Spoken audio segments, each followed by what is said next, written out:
Assalamu alaykum. Dünyanın her qaysi yerlerde yaşayotgan muhterem vatandaşlar, hammalarga Allah'ın salamı, rahmeti bolsun. Hidayetler kiram, hoş geldinler. Ey ko'rmag'aysizlar, texnik sebep tufayli üzülüş olup qayta başlaştı orkad. Şu yenidan başladık arkadaşlar. Bugün dehqonlarga Mevlana Yasin Efendi'nin izlenişlerinden 30. son hesabında Uygurlar kimge karşı zulüm mı yoki tajovuzchimi degan mazmundagi izlanishninki 3-chi qismi.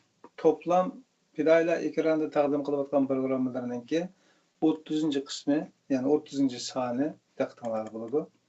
Bugungi bu programmada 11 bitimga qayta qarab chiqadigan bo'lgan. Mevlana Yasin Efendi'ninki bu 11 bitimga aloqador izlanishlarni inshaalloh birlikda ko'ramiz. Assalamu alaykum Mevlana, hoş geldiniz ekranınızda. Wa alaykum assalam. Adam bana evet biring ma nimene ma o link ma o söhbetnikini ma evet tweeting deyme. Siz kemeden Ben Facebook man kemedi man bir keginiz çıkmadı yılqıda share qilgin bo'lmaydi ekan. Okay.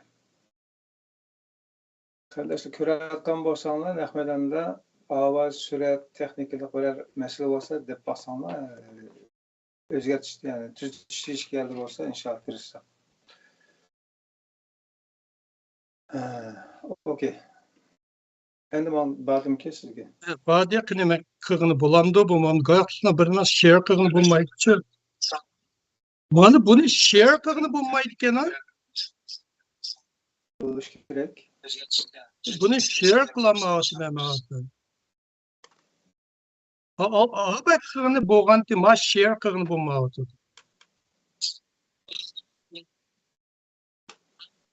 Men qarab boqay.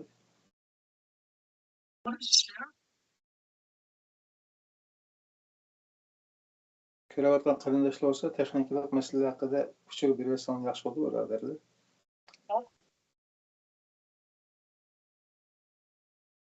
Nurg'un chunki nurg'un bolalar meni Facebook orqali ko'raman deydi-chi.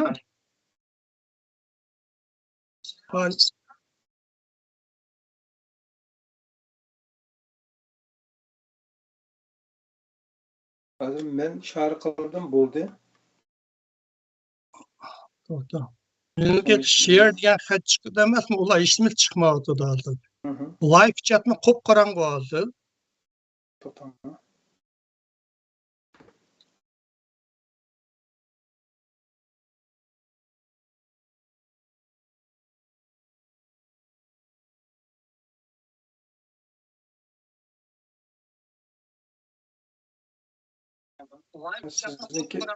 Sizningki nimangiz yo'llab qo'ydim bu Facebook Messenger'ga.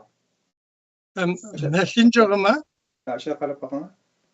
To'xtab turing, men Facebook Messenger qarab boqay. Fidoyilar deydi, mana u fidoyilar uni harakatlantirgani bo'lmaydi ekanda. O'yliq harakatchan emas, Facebook kapti. Hareketlenmeyotdu. Şunu açsanız avval. Aslında YouTube içilmeyotdu. YouTube adresini açkandan keyin içiliş kerakdi ya. Ya içilmeyotdu hani.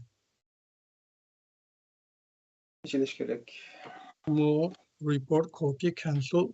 Ya içilmez hiç baktı. Telefonumda hiç baktım, hiç açılmadı. Ya siz aşağıda benim Facebook'umu bir WhatsApp koy alamsınız. Bunda kullanmayayım da sizinki men baş kullanmayayım. Mana içilmedi de sizinki mana Facebook mana. Meniki de karşısınız. Sizinki share hiç nimiz görünmüyordu da ama ekranı bana göstersen. YouTube içilmedi mi? YouTube linki.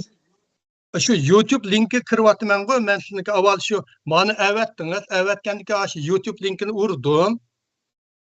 Açılgandan keyin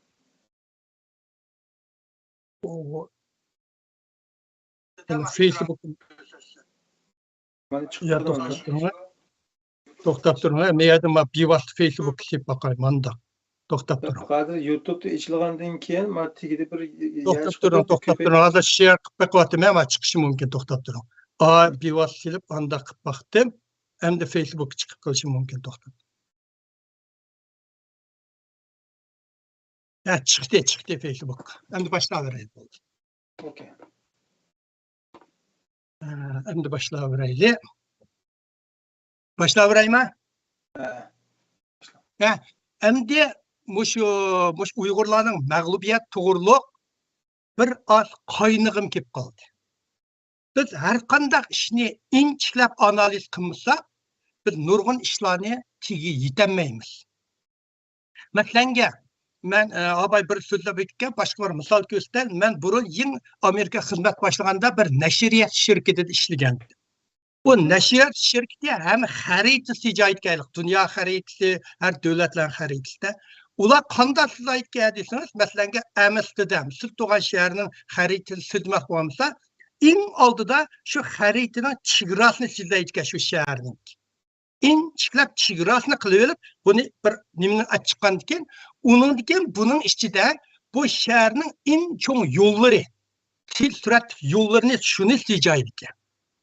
Shuni sijab bo'lgandan keyin, endi bu cho'ng yo'llarga ulashgan yuqoriroq yo'llarni sijaydi ekan. Temir yo'llarni.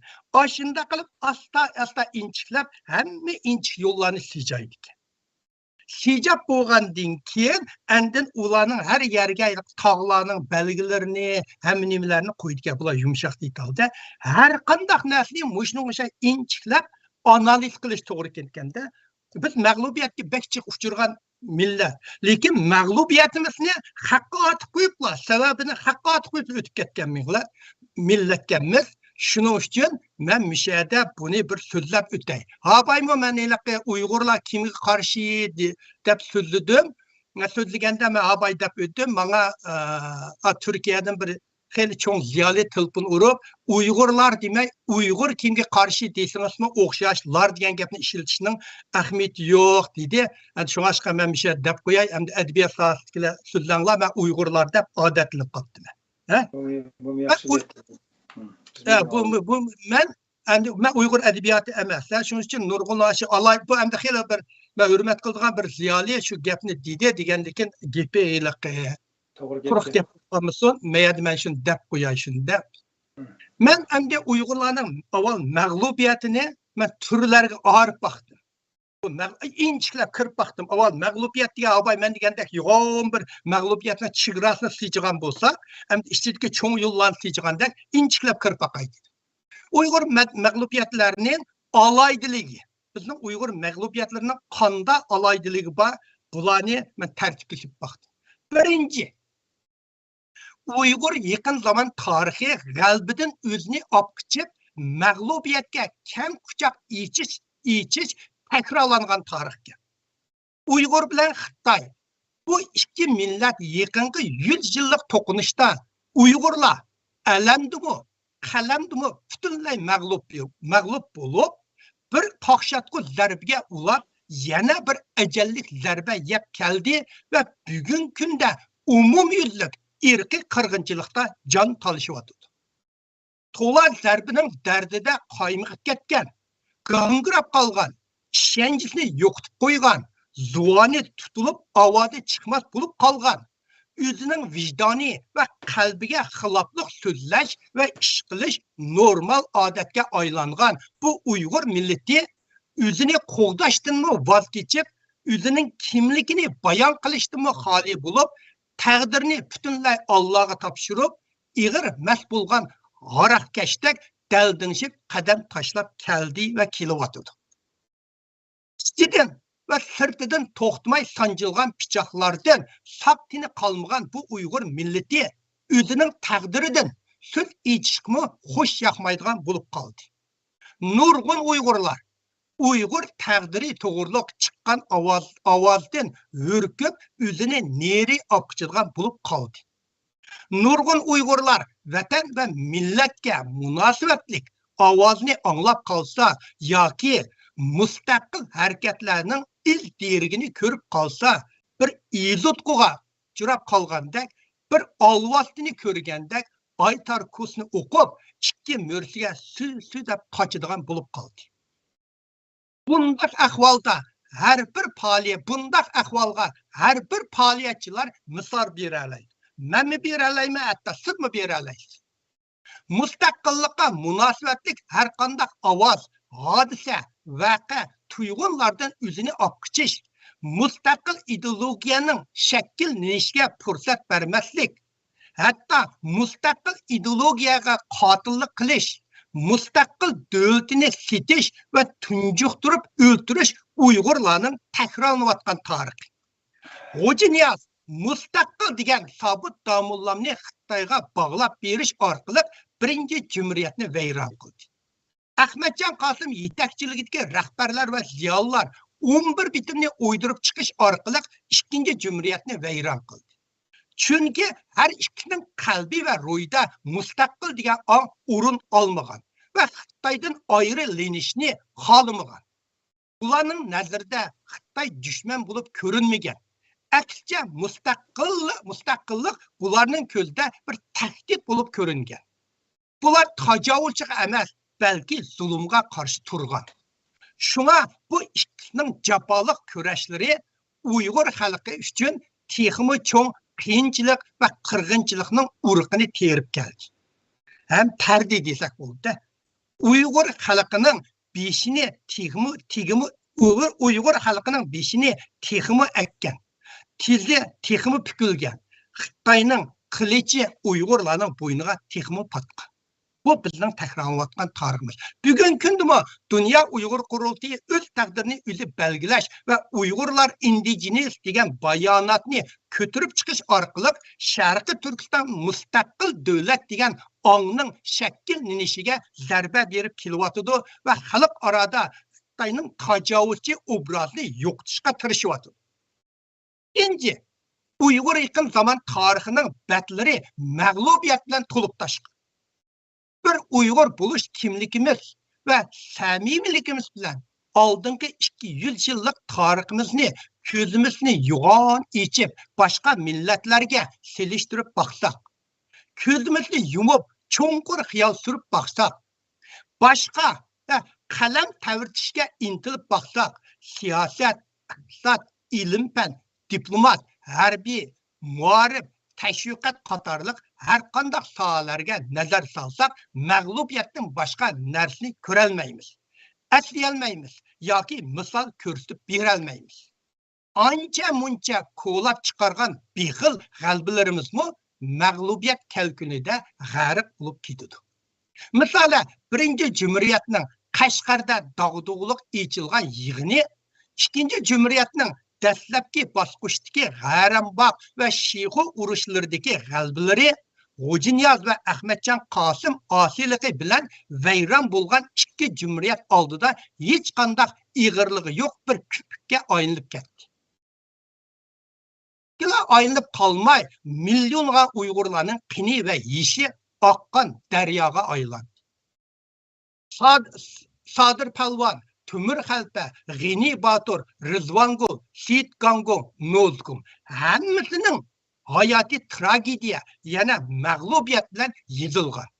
Men bu qahramonlarning ichiga Xo'ja Niyoz va Ahmadjon Qosimni qatmadim. Bir odam hayotida qanchalik mushkul va jafoliq kurash qilishdan qat'iy nazar, oxiri shu odamga ergishib, minglarcha qurbon berib, qozongan natijani setib ekan, u odam qahramonga kirmaydi, u xoinga kirdi. Uchinchi, mag'lubiyat Uyg'urlarni o'ziga gumon bilan qaraydigan qilib qo'ydi. Mag'lubiyatlarni olaylik. Biz mayli mag'lubiyat degan so'zni anglashdan zerikayli, ansirayli, qayg'u urayli, o'zimizni opqichayli, titkit bo'layli, umidsizlanayli, nafratlayli. Oldingi 100 yilda Uyg'urlarning psixologiyasi mushu mag'lubiyatning urib so'qilishida va zarba ta'sirida shakllandi. Bu xil psixologiyaning ta'sirida o'zimiz ilib bormoqchi bo'lgan har qanday harakatlarimizga, har bir bayon qilgan so'zlarimizga, tuzib chiqqan har bir planlarimizga, mustaqil bayrog'ini tik ko'targan har bir jangchilarimizga, xalqaro vaziyatning bizga quchoq ochgan har bir davrlariga gumon bilan qaraydigan bo'lib qoldi. Qayoqqa qarab mangsak, bizni faqat mag'lubiyatla kutib oladi degan gumon bizning ong sezimlarimizga qo'mondonlik qiladigan bo'lib ketdi. Misali, G'ujinyazning birinchi jumriyatni setib etishi, Ahmadjon Qosimning 11 bitimni o'ydirib chiqishi va milliy armiyaning Manas daryo bo'yida 4 yil midirlamay yetishi, ikkinchi jumriyat mag'lub bo'lgandan keyin har bir qo'zg'olonlarning tez bayram bo'lishi bizning o'zimizga bo'lgan ishonchimizning chiriklashib ketganligining natijasi. Dünya Uyghur Qur'i mustaqillikni tashlab, o'z taqdirini o'zi belgilash degan bayroqni tiklashi va Uyg'urlarga indigenous degan qalpoqni kaydirishi orqali tarixda nurg'un davlat qurgan, hatto xonadonlik qurgan tarixini yuyib etishi mustaqil talab qilamsizlar deb so'rsa keskin javob berishdan qo'rqishi, Uyg'urlarning davlat boshqurgudek kuchli odami yo'q degan so'zlarning o'ttirg'a chiqishi, mana bular Uyg'urlarning o'ziga gumon bilan qarashning alomatligi. G'alaba allaqachon bizning qo'lni yuyib yiroqlab ketdi degan gumon biz Xitoydan ayrilib mustaqil bo'lib yashamaymiz degan ansirash Uyg'urlarning takrorlanib kelayotgan tarix. Mustaqillikni setish yoki mustaqillikqa xoinlik qilish avval o'zining ilib ketib borgan kurashlarga gumon qilishdan boshlandi. Mustaqil harakatga bo'lgan gumon mustaqil uchun kurash qilish irodasini chiriklatadi. Oxiri mustaqillikni setishga yetaklaydi. Dünya Uyghur Qur'i riyosatchiligidagi Xitoy demokratlari bilan ochgan suhbatmi buning misoli. Bu suhbatga qatnashgan Xitoy demokratlarining hech qanday odami yo'q, puli yo'q, kuchi yo'q, ta'siri yo'q Xitoylar. Dünya Uyghur Qur'i hayatlari bularning oldida xuddi qarzi bo'lib qolgan odamdek bu Xitoylarga yolburgan ovoz bilan so'zlab, mustaqil degan bir ig'iz gap chiqara olmadi. Bu Xitoylarga sen bir tajovuzchi, agar sen bizning mustaqilligimizni qo'llamasang va o'zingning tajovuzchi salohiyatini qabul qilmasang, sening bilan hech qanday so'zimiz yo'q degan so'zni qalbiki titrab og'zidan chiqara olmadi. Bu suhbatdan keyin bu yig'inga qatnashgan atalmış Xitoy demokratlarining simboli bo'lgan Wei Jingsheng qayta maqol yozib, Sharqi Turkistonning mustaqil davlat ekanligini inkor qildi va dunyoda mustaqil harakati ilib ketib borgan Uyg'urlarga qarshi chapladi. Dünya Uyghur Qur'ining strategiyachilari Dünya Uyghur Qur'ining to'g'rida zulmga va irqiy qirg'inchilikqa qarshi ekanligini bayon qildi. Mustaqil deganni og'ziga olmadi. Wei Jingsheng bo'lsa Amerika hukumati pulni to'xtatgan, Xitoylarni tashlab hech qanday ta'sir qolmagan bir qiyri Xitoy. Dünya Uyghur Qur'i mushu Xitoyni beshiga toji qilib kiyib oldi. 2023-yil 2-oyda Uyg'urlarning mustaqilligini inkor qilib va Uyg'urlarga qora chaplab tuhmat qilsa, Dünya Uyghur Qur'i bir ig'iz gap yondirmadi va o'zining bu qo'rqanchoqligini Dünya Uyghur Qur'i javob bersa, Wei Jingshengning darsini ko'tarib etimiz degan o'tmas falsafani xalq qildi.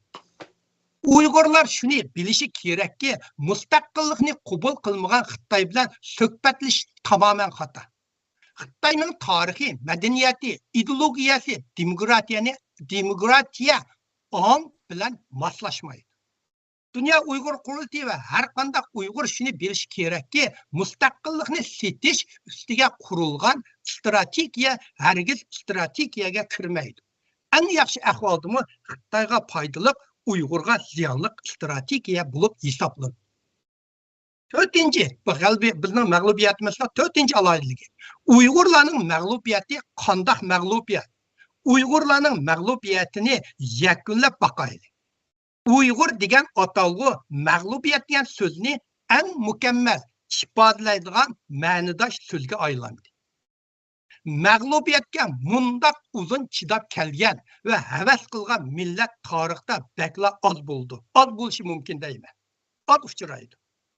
Mongollarga mag'lub bo'ldi, Tunganlarga mag'lub bo'ldi, Ruslarga mag'lub bo'ldi, Manjurlarga mag'lub bo'ldi, Xitoylarga mag'lub bo'ldi.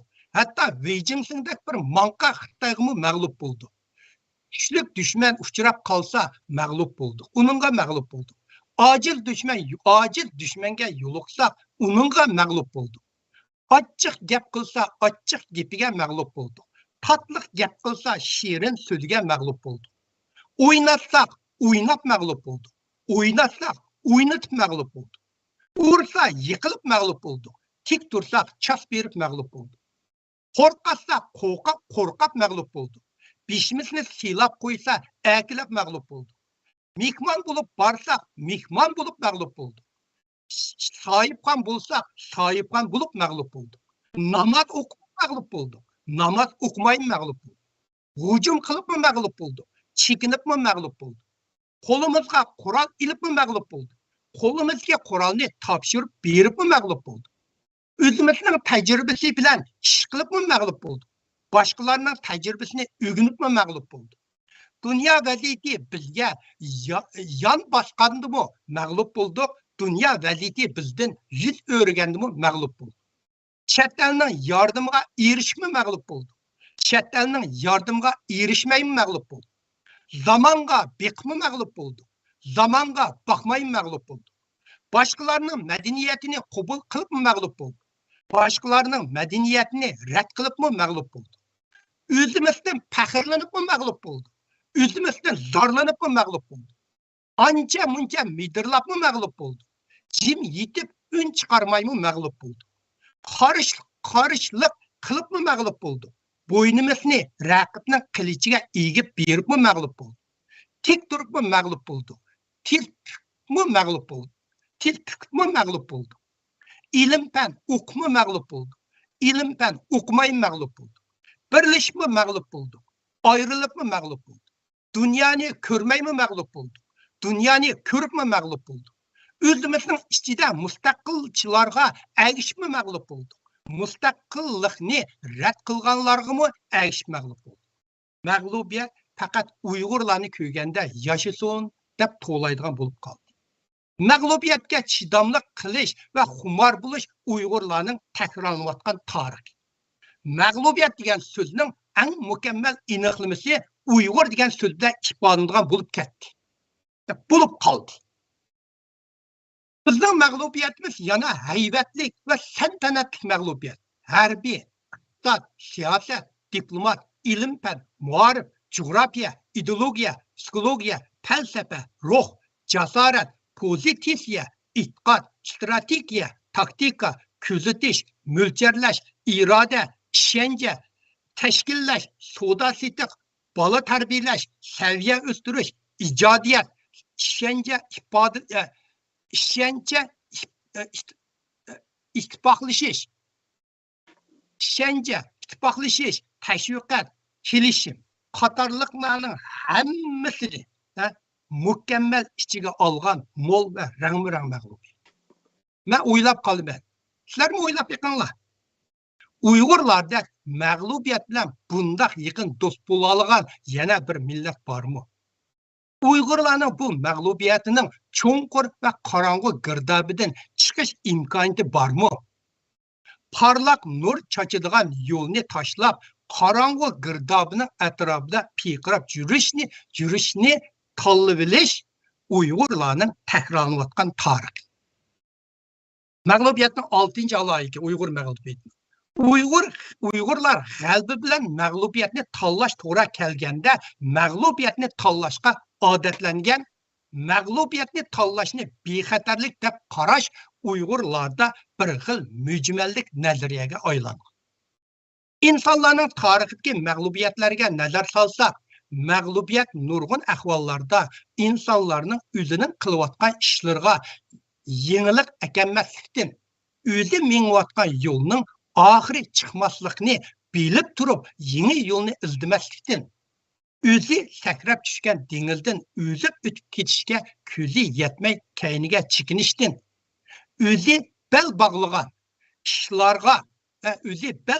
ishlarga jur'at qilishning o'rniga qo'rqish paydo bo'lishdan kelib chiqdi. G'ojiniyoz o'zi boshlagan qo'zg'olondan mustaqillik kelib chiqishga ko'zi yetmay birinchi jumriyatni setibdi. Ahmadjon Qosim yetakchiligidagi rahbar va ziyolilar Manas daryosidan o'tib Sharqiy Turkiston poytaxtini elib cumhuriyet qurishga ko'zi yetmay 11 bitimni o'ydirib chiqib ikkinchi cumhuriyetni sitvatdi va vayron qildi. Men yaqinda ma kitobda akaldim. Bu kim o desam bu Wu Zhongxin degan Jiang Kaishining shu vaqtdagi kotibi. Bu adam shu vaqtida Xinjiang xotirasi deb Xinjiang bo'lgan ishlarni haftali xotirasi. Bu adamlar shu xotirasi. Shu vaqtida Sharq Turkistonda kim so'zlaymilar Xitoyning 900 askari qolib ekan. Xitoylar agar Manas daryosini o'tkazsa, butun Xitoyni qirib yetadi deb, agar milliy armiya Manas daryosini o'tib qolsa, qarishliq turmasligini uqtirib ekan. Manas daryosini o'tgan qarish turmanglar, qarish tursanglar, butun Xitoyni qirib yetadi deb. Keyin so'zlaymiz ekan bular oldirmay, to'xtaymiz bular. Dünya Uyghur Qurultayı Sharq Turkiston bo'lsa Xitoy besib olgan bir mustaqil davlat degan ongning xalq orada o'rtaq hukumga aylanib qilishni ansirab Uyg'urlarga indigenous degan qalpoqni kaydirish va Uyg'urlarning mustaqil davlat qurgan uzun tarixini yuyitish orqali Uyg'urlarning buningdan keyin davlat qurish muqarrar qonuniyatga qasd qildi. G'alaba degan doim biz qo'rqqan, andish qilgan, urkigan, xatarlik bilgan, bearam qiladigan, qabahatlik tush bo'lib, so'g'aq tarlarga chiliq-chiliq soladigan bir sirliq qora bulutning keyinda yoshirin o'rin oladi. Mustafa Kamal hayot va erkinlik uchun borliqini qurbon qilgan millatni hech kim yengolmaydi degan ishonchi bilan vayron bo'lib ketayotgan Turkiya xalqini boshlab, hozirgi Turkiya Cumhuriyetini qurib chiqqan. Mao Zedong Komünist partiyasini yetaklab mangan uzun safarki eng qiyinchilik vaqtida qorong'u tun o'tib ketadi, tong nuri oldimizda degan ishonchi bilan oxirgi g'alabani yetkazgan. Winston Churchill Ikkinchi Dunyo urushida Angliyaning bosh ministri bo'lgan. Muvaffaqiyatning oxiri bo'lmaydi. Mag'lubiyatning ajalligi bo'lmaydi. To'xtamay olg'a besish haqiqiy jasorat bo'lib hisoblandi degan ishonchi bilan umidsizlanib ro'yi tushkun bo'lib ketgan Angliya xalqini ilhomlantirib, Germanlarni mag'lub qilib, Ikkinchi dunyoning oxirgi g'alabasini qo'lga olgan. G'ojiniyaz bilan, G'ojiniyaz Xitoy bilan ruslarning besimiga bosh egib, qurolsiz qolgan sobit domillarni dushmanga tutib berib, birinchi jumhuriyatni halok qildi. Ahmadjon Qosim yetakchilikdagi rahbarlar va ziyolilar ikkinchi jumhuriyatga iliq quyosh nuri chechilgan dog'dam yo'l oldida ko'rinib tursimi, bu quyoshdan keyin keladigan qora bulutdan qo'rqib ikkinchi jumhuriyatni vayron qildi. Ama men dedim faqat 900 askar qoptike Xitoylar Manas daryosini o'tkazsa qarish bildirmanglarda buyruqni tushirib bo'pti jumlar. Ma kitobda men deb qo'ydim, ma kitobda budoqni so'zlaganda so'zlaymiz. Xatiris. Mustaqillikqa tashna bo'lish, lekin mustaqillik oldiga kelganda o'zini mustaqillikdan opqichish yoki mustaqillikni setish yoki mustaqilning yurigiga xanjar urish qatorliq mustaqillikqa yolg'on xushtorlik qilish Uyg'urlarning takrorlanayotgan tarixi. Bu 6-alaylik. 7-alayligi. Mag'lubiyat g'albining onasi degan so'z. Bu gapni doim ishlatamiz, to'g'rimi? Doim hamiyat anglaymiz, hamiyat mag'lubiyat g'albining onasi degan so'zni hamiyat anglaymiz. Biz bu gap og'zimizga ishlatamiz. Mag'lubiyat g'albining onasi degan so'z ikki yoqlama haqiqat. Jumlar buni dollar haqlar doim so'zlaydi. Bu ikki yoqlama haqiqat. Mag'lubiyat va g'alba bu ikkisi qo'shmoqqa faylasuflar mag'lubiyat g'albining onasi degan hikmatli jumla bilan aniqlama berdi. Lekin bu jumlaning ichida yoshirilgan bu ikki omil yoki ikki mazmun esimizdan chiqib ketmasligi kerak.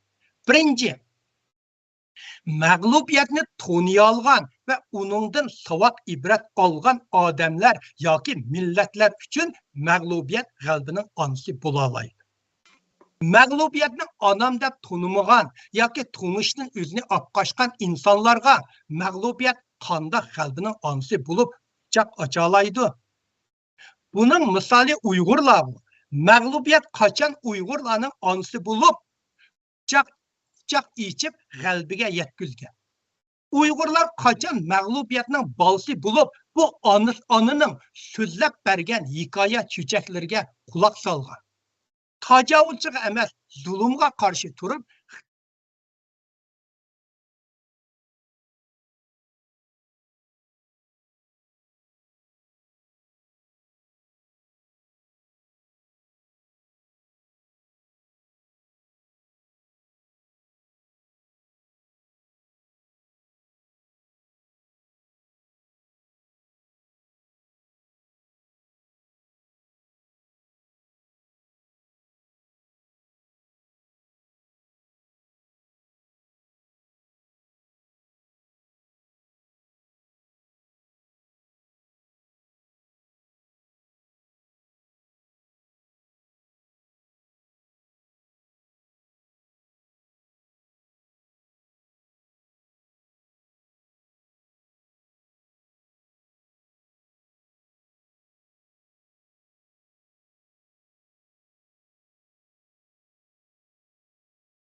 buningdan savaq ibrat olmay, ko'zga ko'rinarli bir to'p Uyg'urlar Xitoy hukmronligida o'z taqdirini o'zi belgiligini bo'ladi degan ongdan sakrab chiqolmay mag'lub bo'lyapti. Buningdan savaq ibrat olmay, Dünya Uyg'ur qurultiyi Xitoy hukmronligida indigenes bo'lib yashashni talab qilib mag'lub bo'lyapti. Buningdan savaq ibrat olmay, xeyli ko'p Uyg'urlar Xitoy ichidan demokratiya partiya guruhlarini izlab zerikmay mag'lub bo'lyapti. Bu millatga mag'lubiyat qandoq vafo qiladi va mehri shafqat yetkazadi. Bana deb beqinglar. Dikkat qilishga kerakki, Xitoy kompartiyasiga qarshi turmiz degan Xitoy bilan Xitoy kompartiyasini ayirib etish mustaqil harakatiga qilgan xoinlik. Xitoy kompartiyasiga qarshi chiqish o'zi Uyg'urlarning tajovuzchiga qarshi mustaqil harakatni Xitoyning ichki masalasiga aylantirgan vatan sotqinlik. Sharq Turkistonda Xitoylarning o'z yetishdi 25 million Xitoy bor. Uning ichida partiya a'zosi bo'lgan Xitoy 100 ga bormaydi, ya 100 mingga bormaydi. 1%ni egallamaydi. Qolgansa 1% aşı Xitoyga emas, 20 qolgan Xitoylar bilan qaringlar yo'qmi? Va Xitoyga kompartiya qarshi turmiz deganlar sal o'zinglarni tutib olib gap qilinglar. Bu bir, masalan ishkin, g'albimi mag'lubiyatning onsi bo'la oladi. G'albimi mag'lubiyatning onsi bo'la oladi. G'albini azizlamagan, qimmatini bilmagan, itiborsizlik qilgan, xato ishlatgan, xorlagan, xoinlik qilgan insonlardan g'alba yuzini o'rib, orqasini qilib, yiroqlab ketadi ve mag'lubiyatning xohlagancha xorlishiga ve to'kmat qilishiga tashlab berdi. Tümür g'alba qo'lga kelgan g'albining qimmatini bilmagachga g'alba uni ve agash kuchilarini qirg'inchilik bilan xorladi. G'o'jiniyaz g'albini xorlagachga g'alba uni ve birinchi jumriyatni tarixning xorlishiga ve to'kmat qilishiga tashlab berdi. Ahmetcan Qasım yetakchiligidagi rahbar ve ziyolilar g'albiga xoinlik qilgachqa g'alba ularni ve ikkinchi jumriyatni hukm talqin qilib tashladi. Dünya Uyg'ur qurultiyi bugun kundami Xitoyni xalq arada tajovuz deb bayon qilmay, mustaqillikni talab qilamsan deb so'rasa, ma'yun javob bermay, o'z taqdirini o'zi belgilashni talab qilish orqali Xitoydan ayrilishni xohlamaydiganligini Taqqı dumbaq bilan tashviq qiladi. Yana kelib Uyg'urlar indigenes degan qalpoqni kaydirib, Uyg'urlarning tarixiga qotillik, kelgusiga suiqasd va hilmikar ishlatdi. Uyg'urlarni Xitoysiz yashamaydigan bir millat qilib ko'rsatdi. Uning ustiga Dünya Uyg'ur qurultiyi tarafdorlari Dünya Uyg'ur qurultiyining bu millat va davlatni sotgan qilmishini bir xil strategiya deb qabul qiladi va so'zlaydi. Gerçi özleri strategiya degan so'zning ma'nosini tushunmasmi? Shuning uchun g'alba Uyg'urlarni mag'lubiyatning xohlagancha xorlishiga va to'kmat qilishiga tashlab berdi. Xohlab tashlab berdi. Uyg'urlar shuning uchun g'alaba mag'lubiyatning shuning uchun g'alaba Uyg'urlarni mag'lubiyatning xohlagancha xorlishiga va to'kmat qilishiga tashlab berdi. Xitoy to'ymagan odamni xorlab zerikma degan gap bor. Hamma shuni bor Xitoylar. 2500 yil bo'l Lauzining gapi bu. Xitoylar xorlanib to'ymagan odamni xorlab zerikma degan gap bor. Xitoyning Uyg'urlarni xohlagancha xorlishi mag'lubiyatning kun tartibiga aylandi. Mag'lubiyatdan zerikkan bir Uyg'urni ko'rdinglarmi? Mag'lubiyatning jazmanligiga kapolat qiladigan narsa bo'lsa, qilayotgan ishidan voz kechish. Jumhuriyatning mag'lub bo'lishi buning misoli. Davlatining mustaqilligiga erishgan millatlar bilan o'zimizni selishtirib baqsaq, bu millatlar mag'lubiyatni o'zining ustozi qilgan. Mag'lubiyatni nishonga yetib berishda sal kechiktirgan bir aylanma yo'l qilgan. Biz mag'lubiyatni o'zimizning ishonchisini dafna qiladigan xato ko'chaga aylantirgan. Uyg'ur xalqining mag'lubiyatga to'ymasligi, mag'lubiyat Uyg'urlarning onasi bo'lishdan voz kechib, Uyg'urlarni iziqtirib cho'llarga tashlaydigan, afsunlar o'qib, bosh ko'tarmay uxlaydigan bir non qipiga aylantirdi. Biz bir mag'lubiyatdan yana bir mag'lubiyatga to'xtatmay urushib kelgan bo'lsakmi, mag'lubiyatdan o'rganmagan va mag'lubiyatni ustoz tutmagan millat. G'albiga ishonchli mahrum bo'lib, mag'lubiyatdan qo'rqib ketgan millat. Mag'lubiyatdan o'rkib ketgan millat hech qachon o'ziga ko'rinarlik natijaga erishamaydi. Bundaq millat hech ish qilmaslik orqali va hech qanday zuvon chiqarmas orqali mag'lubiyatdan xoli bo'lishni o'ylaydi. 90% Uyg'urlarning mushu erkin qirg'inchilik oldida sukutda turishi buning misoli.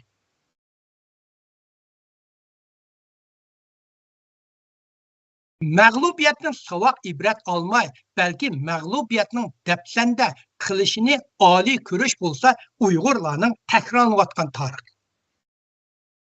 Uyg'ur mag'lubiyatining 8-olaydiligi.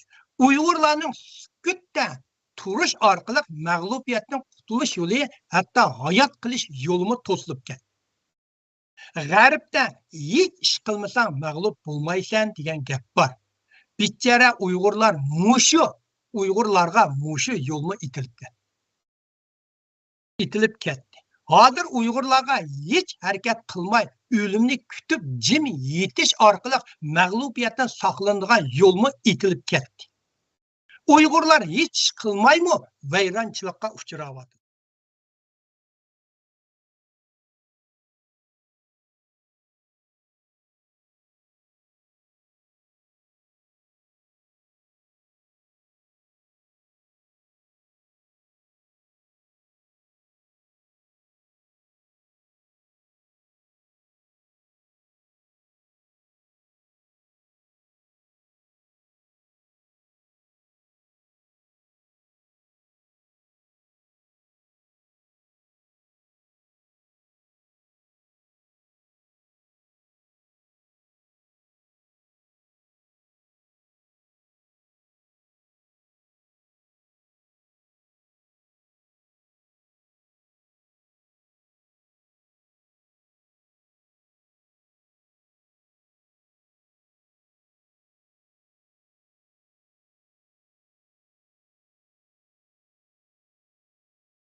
Uyg'ur ayollarning uylariga bir necha Xitoy erlari kirib, bu ayollar bilan bir karvatda yotgan rasmlar g'albining simvoli qilib to'rlarda tarqalyotdi.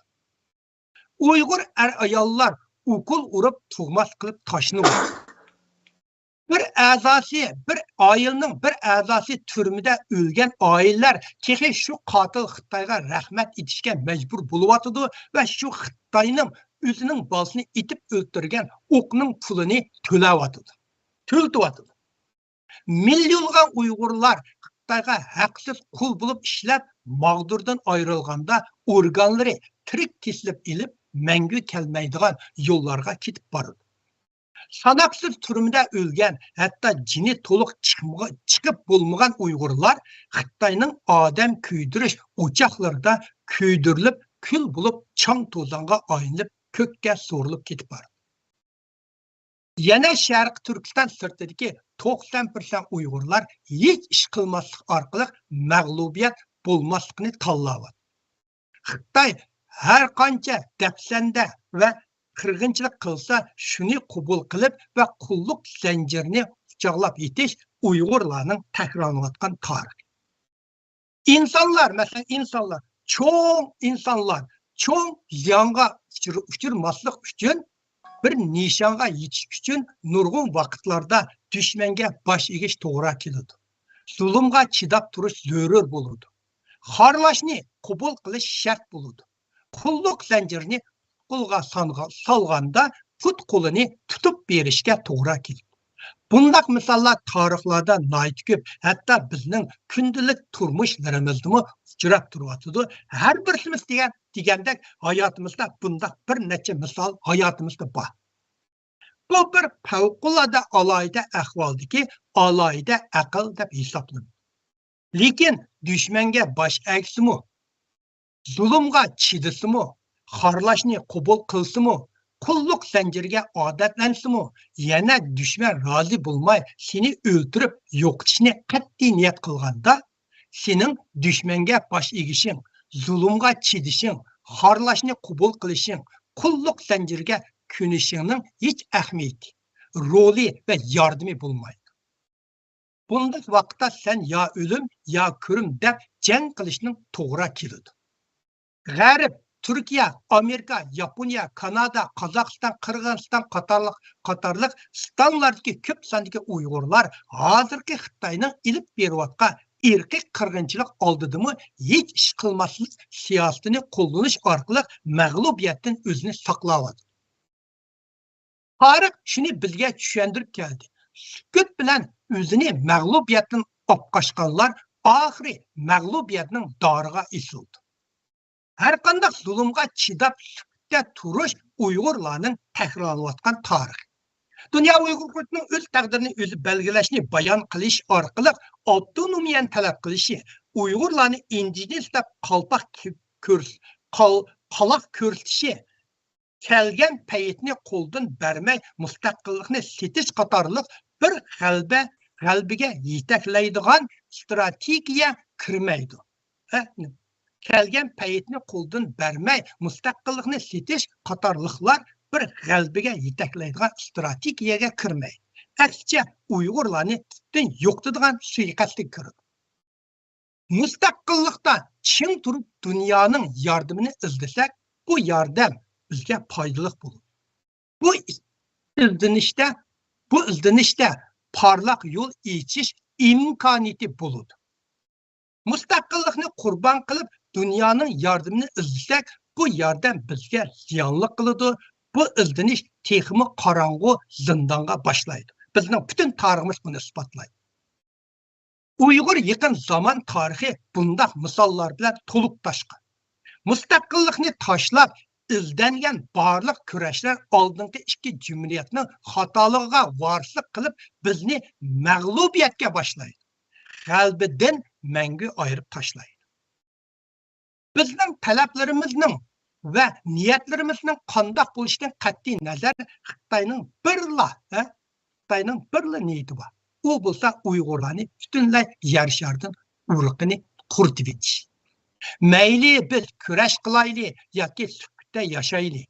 Mayli biz Xitoy tajovuzchilariga qarshi mustaqil harakat qilayli yoki o'z taqdirini o'zi belgilash bayroqni egiz ko'tarib avtonomiyani talab qilayli. Mayli Uyg'urlarning shonliq tarixini tashviq qilayli yoki Uyg'urlarni indigenous deb bir zodi davlat qurib boqmagan qaloq millat qilib satayli. Mayli Uyg'ur ayollari qora kiyim bilan o'rilsin yoki g'arbcha yosinib jursin. Mayli Xitoy bizning dushmanimiz emas, faqat zulm qilgan Xitoy kompartiya bizning dushmanimiz deyli. Mayli Sharqi Turkistonning jug'rafiyasini Xitoyga tava ekanligini qabul qilgan holatda zulmga qarshi faoliyatlarni ilib boraydi. Xitoy bizga o'limdan boshqani tanlashga yo'l qo'ymaydi. Bu bizning nima niyatda, qanday nima yo'l tutishimiz buni hech qanday Xitoyga farqi bo'lmaydi. Biz mustaqillikni talab qilmasaqla qandaqdir birga yesdoshlik qiladigan va bizning o'z taqdirimizga o'zimizning belgilash huquqini beradigan Xitoylar ko'p sonni egallaydi degan xato tushunchaning yetaklishi bizning takrorlanayotgan tariximiz. O'z taqdirini o'zi belgilash bayroqni egiz ko'tarish va Uyg'urlarga indigenous degan qalpoqni kaydirish Uyg'ur xalqining mustaqil harakatiga qilgan eng chong xoinlik va sotqinlik. Bu sotqinlik Uyg'urlarga akalgan ziyonliqini qanchalik tasvirlasakmi oz keladi. 9. Mag'lubiyat go'yo insonlarning irodasini va ruhini vayron qilib tashlaydi. Go'yo insonlarda g'albiga bir qadam yaqinlashgan tuyg'usini berdi. Aydisin, men lampushkani ijod qilgandim. Aydisin, lampushkani ijod qilish uchun 10 ming qitimdan ortiq mag'lubiyatga uchragan. Ba'zilar ulardan mag'lubiyatga to'ymadingmi deb uni Aydisindan so'rasa, Aydisin, men mag'lubiyatga uchirmadim. Bu 10 ming xil yo'ldan muvaffaqiyatli natija chiqmaydiganligini bildim deb javob bergan. Sovet ittifoqini qurib chiqqan Lenin 1905-yili ilib borgan harakati mag'lub bo'lganda soqchilar uningdan oldingda yo'g'on bir tam turg'unni ko'rmadingmi deb so'rsa, Lenin ko'rdim, lekin uni bir ishtarsa o'rilib tushidi deb javob bergan. Sharqi Turkiston xalqining mustaqil bo'lishiga faqat birla to'sqinlik bor. U bo'lsa mustaqil bo'lishga ishonchning tiklanmasligi, mustaqil ideologiyasining shakllanmasligi. Bu yo'lda mag'lubiyatga uchraymiz deb qo'rqishi. Masalan, o'z taqdirini o'zi belgilash va Uyg'urlar indigenous degan viviskini oldiga esilish mustaqillikqa bo'lgan ishonchning kam bo'lishidan yoki mustaqil bo'lishiga gumon qilishidan yoki asli qalbida mustaqillikni xohlamaslikdan yetishib chiqqan. Mustaqillikqa xoinlik qilish oldi bilan mustaqillikqa bo'lgan ishonchning ojizlashidan boshlandi. Ishonchning ojizlashi irodasini chiriklashdi. Irodasini chiriklitidi. Irodasining chiriklashi niyatini buzadi va nishonni burmaydi. Oxiri mustaqillikqa xoinlik qiladi. Men bir o'paykan bir silvi taklif. Gap.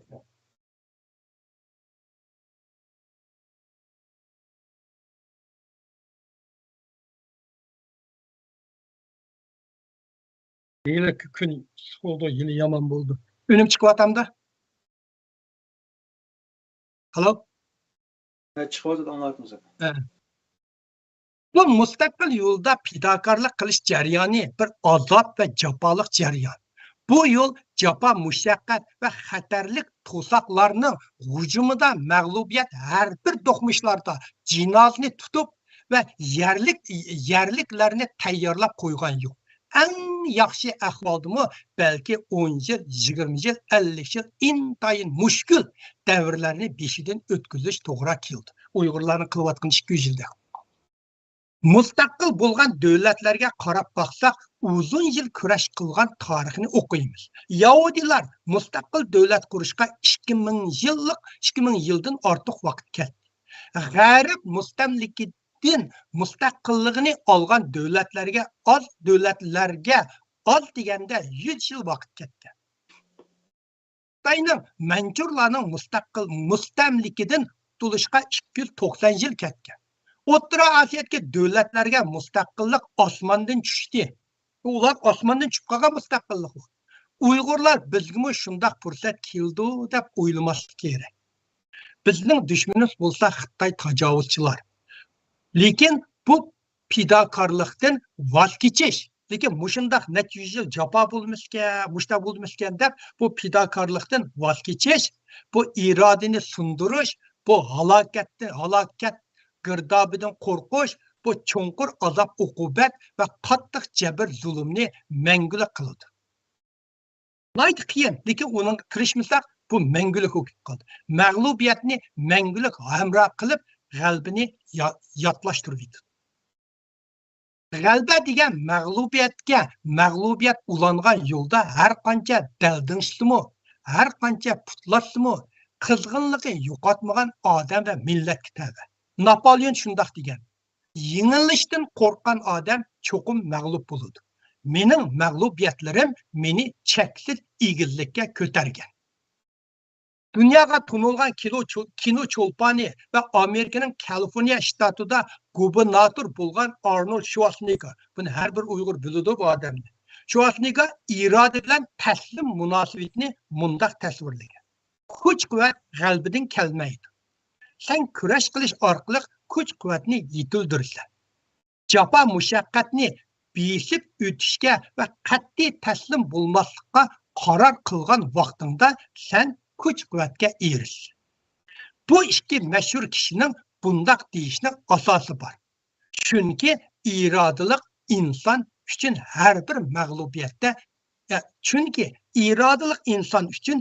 bir mag'lubiyatda bir ulug' aslima bor. Olg'a besib tashlagan ikki putining madoriga qaytilgan energiya va aqlni to'ldirgan zehn ma'lumot bor. Kirish so'zi va mishar bo'lsin onga. Endi biz 11 bitini o'taylik. To'xtab turing, ha. Opaykini keltirib,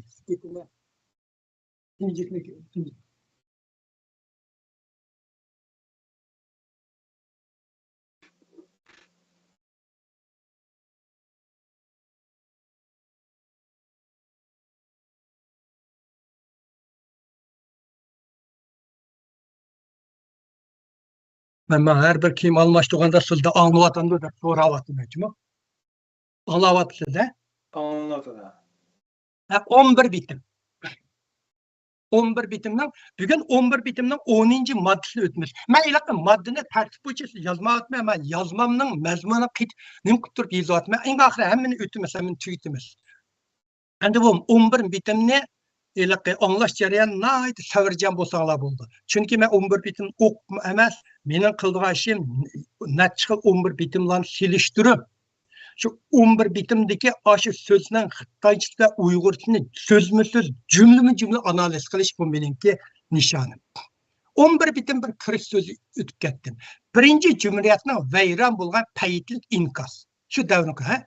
G'o'ji Niyoz o'zining qurbon qilish bilan Sobit Domullamni setvish o'rtasida Sobit Domullamni setvitishni tanlaganligi, milliy qahramon bo'lish bilan milliy xoin bo'lish oldida xoin bo'lishni tanlaganligi, birinchi Cumhuriyatni qo'g'dash bilan setvitish tarixiy paytda setvitishni tanlaganligi, birinchi Cumhuriyatni vayron qilibla qolmay, Uyg'urlarning psixologiyasiga zo'r manfiy ta'sir yetkazdi. Uyg'urlarning psixologiyasining sog'lom taraqqiy qilishiga ajallik zarba berdi. Shuningdan tortib, bu buzilgan psixologiyadan yetishib chiqqan ideologiya tajovuzchiga qarshi emas, zulmga qarshi turishga qarab yildiz tortdi. Sobit Domullamning xarakterini va psixikasini Sobit Domullamning xarakterini va psixikasini tahlil qilsak, uningda bir qahramonning xarakteri bor. Qat'iy, qaysar, mardon, aqlli, davlat va xalq uchun o'zini qurbon qilish. Qonunchilik uchun maydonga chiqish. Shuning uchun uning har bir qadami Uyg'urlarni maftun qiladigan jabidorligi chiqib turdi. Sobit Domullam o'zining oliy janob xislatni saqlab qolgan. Faylosuflarning ko'z qarashida qahramon ma'lum muhitda borliqqa keladi. Muhit qancha qattiq bo'lsa, qiyinchilik shuncha cho'ng bo'lsa, qahramonning borliqqa kelishi shuncha oson bo'ladi. Shuning bilan bir vaqtda Sobit Domullam G'o'ji Niyozga xoinlik shuning bilan bir vaqtda Sobit Domullam G'o'ji Niyozning xoinligi oldida mag'lub bo'lishi Uyg'urlarda xoinlar oldida g'angrab qilish, xoinlarning qurboni bo'lish va xoinlar bilan bir septe turup özünün amallıqını saqlab yürüş qaydiga aylanib qoldi. Sabit Damullamның қолға ilingan jarayonni Abdurahim O'tkir uyg'ongan ziminning ikkinchi qismining 340 va 341 betida mundaq yozdi. Rasm birga akiling.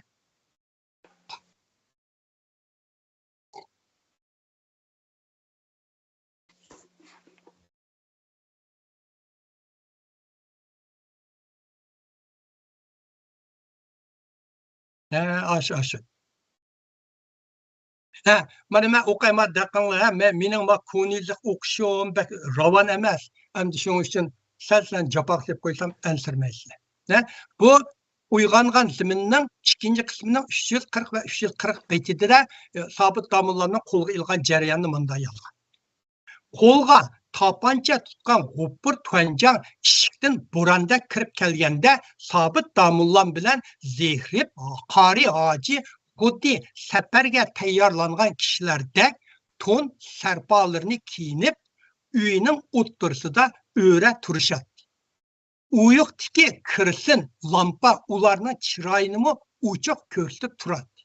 G'upur Tuanjang bo'sug'ida to'xtab, "Men buyruqqa bionan" dedi-de nimishkudur gapining oxirini italmay to'xtab qoldi. Sabit Damullam istiz aralash kulimsirab, "Uqdim, hamini shundoq bo'lmoqchi, mana men tayyor" dedi. "Menmi tayyor" dedi Zerib Qori Hoji. "Hojim janoblari, sizni ovora qilmay, oddiy no'garni avatgan bo'lsa-mu, o'z oyig'imiz bilan beriverar edi." G'upur Tuanjang gap so'z qilmay eshikni kang ichib qo'ydi. Rasm 2'ga akiling. Bir vaqtda Sharqiy Turkiston Islom Cumhuriyatining harbiy ta'minot vakili Sultonbekni qo'lga olgan jarayonni Abdukerim O'tkir uyg'ongan ziminning ikkinchi qismining 342 betida mundaq yozdi. Abdurahim O'tkir. Abdurahim O'tkirning uyg'ongan ziminning ikkinchi qismi. Ma ikkinchi Abdurahim O'tkirnikida olgan, chunki uyg'ongan ziminni birinchi Cumhuriyatning vayron bo'lishini Abdurahim O'tgan birinchi qismda Temur Xalpini yozdi, ikkinchi qismda G'ojiniyozni yozdi. "Tirik tutinglar" degan buyruq bo'lmagan bo'lsa, sen Anjaliqning harom tinni parcha-parcha qilib itqa tashlab beru edim, dedi G'upur Tuanjang uning qo'lini bog'lab etib. "Siz mening tinimni parcha-parcha qilib tashlolmagingiz bilan sizning sardoringiz G'ojiniyoz Hoji o'z vatanida dunyoga kelgan tunji islom jumhuriyatini parcha-parcha qilib Shinduban bilan Stalinning oldiga tashlab beradigan bo'ldi. Shundaqmi?" dedi Sultonbek zahar xandilik bilan. "Men mundaq gaplarni uqmayman. To'la gap qilmay oldimga chiqmang" dedi G'upur Tuanjang uning mo'rsini ittirib. Bu 1934-yili 4-ayning 13-gi bo'lgan ishlar edi. Şinjanның yaqinqi zaman tarixida lap qilib yinib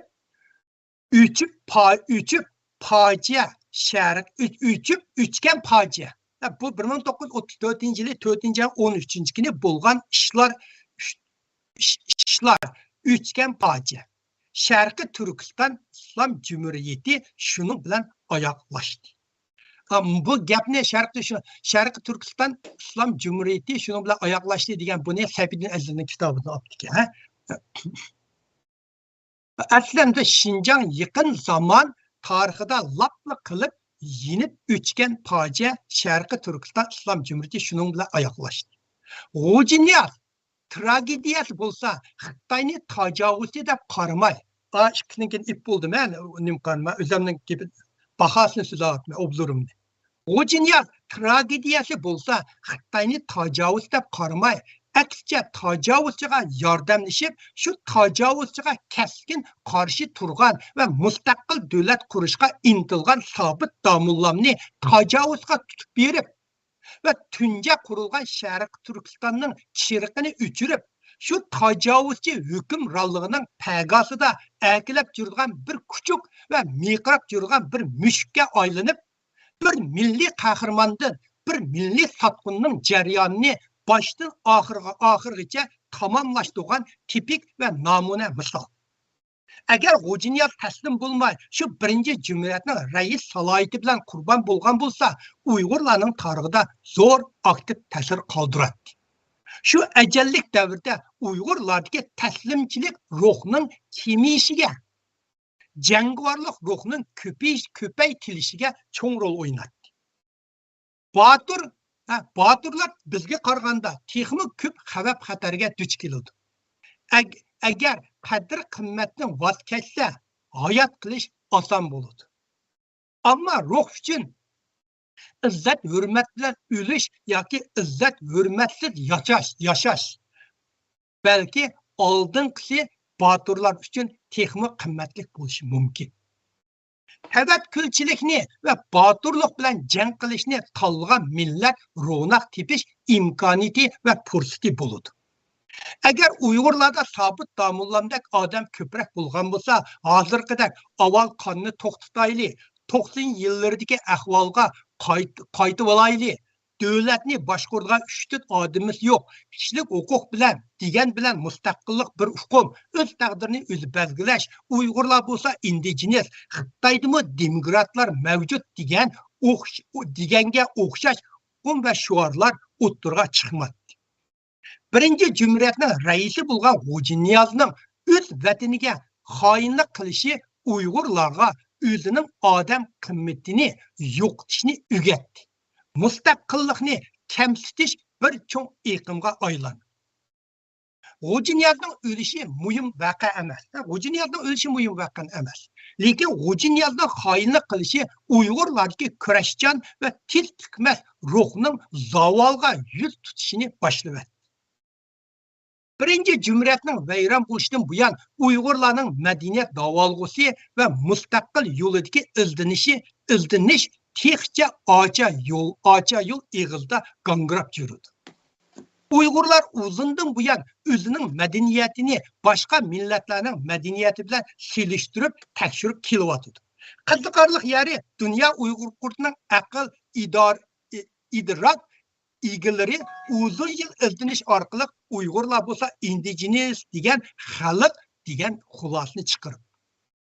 Marksning tarix 2 qitim takrorlandi. Birinchi qitim tragediya, ikkinchi qitim komediya degan so'zni buningdanmi jonliq ifodalagan bormi? Bular mums oliy maslahatchilar, advokatlar hammasi shularda. Uyg'urdagi bu xoinlik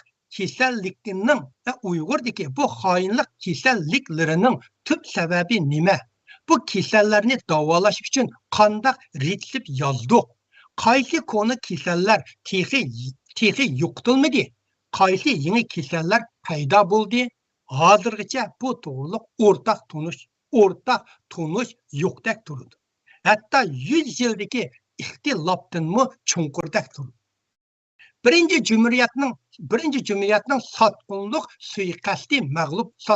suiqasdida mag'lub bo'lishi, bu xoinlikqa hech qanday qarshilik bo'lmasligi, yana Cumhuriyetning raisi bu sotqinlikni ijro qilishi, Ruslarning qo'l silishi, Angliyaning chekinishi, Xitoyning yilishi, bulardan hosil bo'lgan chigish ve murakkab muhitda mushu mag'lubiyatlardan shakllangan Uyg'ur psikologiyasi, bu psikologiya tupurg'ida yetishgan Uyg'ur ideologiyasini analiz qilish 11 bitimni yaxshi tushunishimizga yordami bor deb o'ylayman. Shu sababdan men yuqorida birinchi Cumhuriyetning mag'lub bo'lish va uning ta'siri haqida bir oz o'zimning ko'z qarshida to'xtab o'tdim. Endi 11 bitimga. Rasm 3 ga ekiling.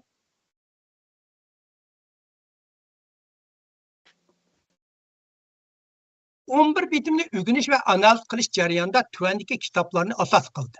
11 bitimning moddalarini analiz qilishda Nabijon Tursunning kitobini asos qildi. Chunki Nabijon Tursunning kitobidagi 11 bitimni Uyg'urlar asosiyatdan qabul qiladi. Chunki uni 11 bitimning asli Uyg'urcha nusxasi deb taniydi. Bugün biz 11 bitimning 10. maddasini analiz qilamiz. 11 bitimni o'rganish jarayonida tuvandiki. Birinchisi ma 3 kitap. Chunki adocha qarama Uyg'urcha nimalarni analiz qilganda bir necha, masalan, Uyg'urlarning ichida qanday ishlar bo'ldi, ruslarning ichida qanday ishlar bo'ldi. Buni analiz qilganda ruslarning kitobi chiq. Ruslar materiallar, Uyg'urlar materiali bor. Undan keyin ma 3-chi rasmda ko'rsatayotgan Nabijon Tursunning umum Uyg'ur tarixi, Sayfiddin Asilning Umr dastoni, Maynur Qosimning Ahmadjon Qosimni eslayman. Bu 3 kitabı, buların içinde nurgun materyallar var. Bunun diken resim tört yakınına.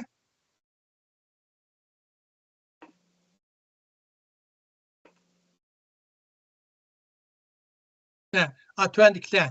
Ma tötünce, ma in çaptike ma İngilizcesi olsa ili rebellion. Gulca kozgulanı Musulmanlarının Xitay hakim rallıkıga jang ilan qilishi deb ipturay. Linda Benson'ın bu kitap hem de İngilizce'de ikinci Cumhuriyetini tadqiq qilishda bir huquqdorlik, bir asosli kitap deb hisoblanadi. Bu nayet inchik tadqiq qilgan shundan sabab xalqaro vaziyatlarni. O vaqtda Sharq Turkiston ikinci Cumhuriyetini bir taraf qilish uchun Ruslar askeri bor. Ulan kinglar chiqilmaz. Angliya mı o'zining ishchilar jasuslarni avatgan. Yaponiya mı avatgan, Amerika mı avatgan. Amaliyotda shu vaqtida Urumchi, Qashqar bu ishkiga, G'uljiga ancha boran bu ishki G'uljiga kirgizilmagan Ruslar bor. Urumchi va Qashqarda jasuslar, xalqaro jasuslar urushi boshlangan yer. Unda kimlar to'xtamiş. Ma uchinchisi, ma o'ttirisi Junhua Mingo Junhua Mingo degan Gomindan hukumatdan shuning maxsus tarixi deganning 10-chi qismda chegara va asonliq millatlarda Sharq Turkistondagi ahvollarni tushungan. Bularni biz Xitoy ichida nima o'ylab bo'lyotdi, qanday muzokaralar bo'ldi, qanday tushunchalar bo'ldi, buni biz Xitoycha materialda izlaymiz. Uyg'urlar shunchalar ziyonlar ashad bo'lib, Uyg'urlar shu davrda to'g'ri hech qanday xatir qoldirib qo'ymabdi ekan. Hozir bir aslimiz qancha bir xatir qolmak kunlik mandada birini qoldirib qo'ymabdi ekan Uyg'urlar. Ma jinni qo'yg'idek, ya'ni topolmay.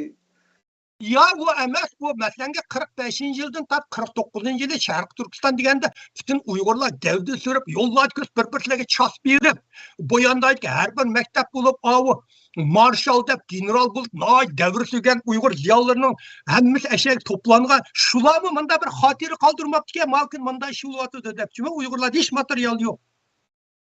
Ma inaqki Zhangzhuzhong. Bu Zhangzhuzhong hem de Xitaylarning bir ravayet. 900 asker bilen 40 ming askarni taslim qildiganda 900 hech qanday qurol qolmagan, qurolsiz qolgan 900 bank Xitoyni qilib Ahmadjon Qosimlar suhbat o'tkazib 40 ming askarni Xitoyga taslim qildirib, ikkinchi Cumhuriyetni vayron qilib o'tgan. Bu Xitoylar tarixida bir ravayat bir odam. Rasm 4ga qiling, rasm 5ga. Tuandiksi.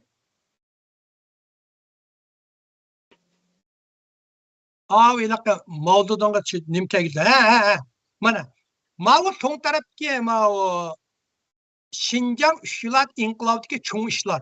Buningdimi mushu hamma materiallar to'plangan. Masalan, Nabijon Tursun, Ahmad Qosim, Sayfiddin Aziz, Maynur Qosim mush kitoblarda shu vaqtlarda bu hujjatlarning hammasi bularning ichida bor. Mush kitoblarda gaylarning tushuntirishda ancha-muncha farqi bor, lekin asosiyatdan bularni tushundirishi bor. Bu kitobni ko'rib chiqdim. Undan keyin ma o'ng chatdagi bo'lsa, meniki machitiga akiranga 11 bitimning 11 bitim degan yer. Uyg'urcha.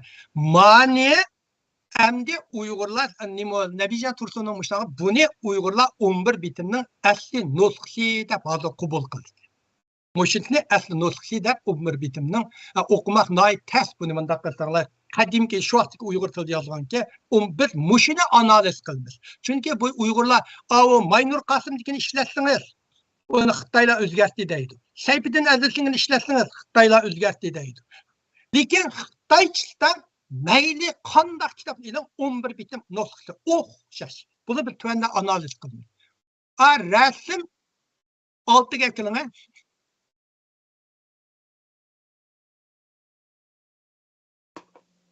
Tuandikani.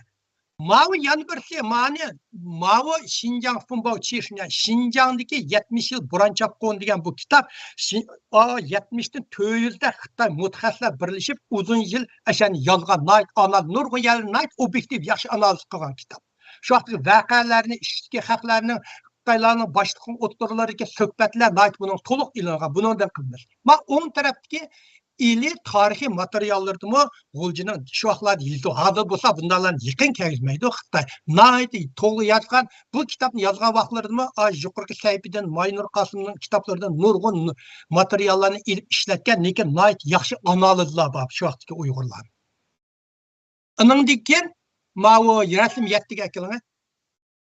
Ma rasmiyatda oldidagi yuqori o'xshaydi. Inchatdiki, machatdiki. Bunu aba Şinjan Funbao machat. Bu kitap. Bu yakında qo'limga keldi. Bu Wu Zhongxin degan bu adam şu vaqtda Jiang Kai's katibi bo'lgan. Şu katip bo'lgandan keyin Şinjan Riji deb Şinjandagi kunlik xotira deb bir daftar tutib, Şinjandagi har kun bo'lgan ishlarni, shu vaqtdagi Şinjan Xitoylar o'tirishga suhbatlarni, talash tortishlarni yaxshi xotirlagan. Keyingi suhbatlarda buni ko'tarib chiqamiz. Şinjan'da aran 900 asker bilip eğer milli armiya Manas deryasida o'tib qolsa hech qanday qurolli, hech qanday qarshiliq qilmay taslim bo'linglar deb yozgan buyruqmishlar mush odamlarning kitobi. Ay Manas deryasida mushda o'tib ketganmiz Xitoy taslim qilib Urumchidan chiqib ketdi. Shu vaqtlar bor. Uningdan keyin rasm 8ga kelma.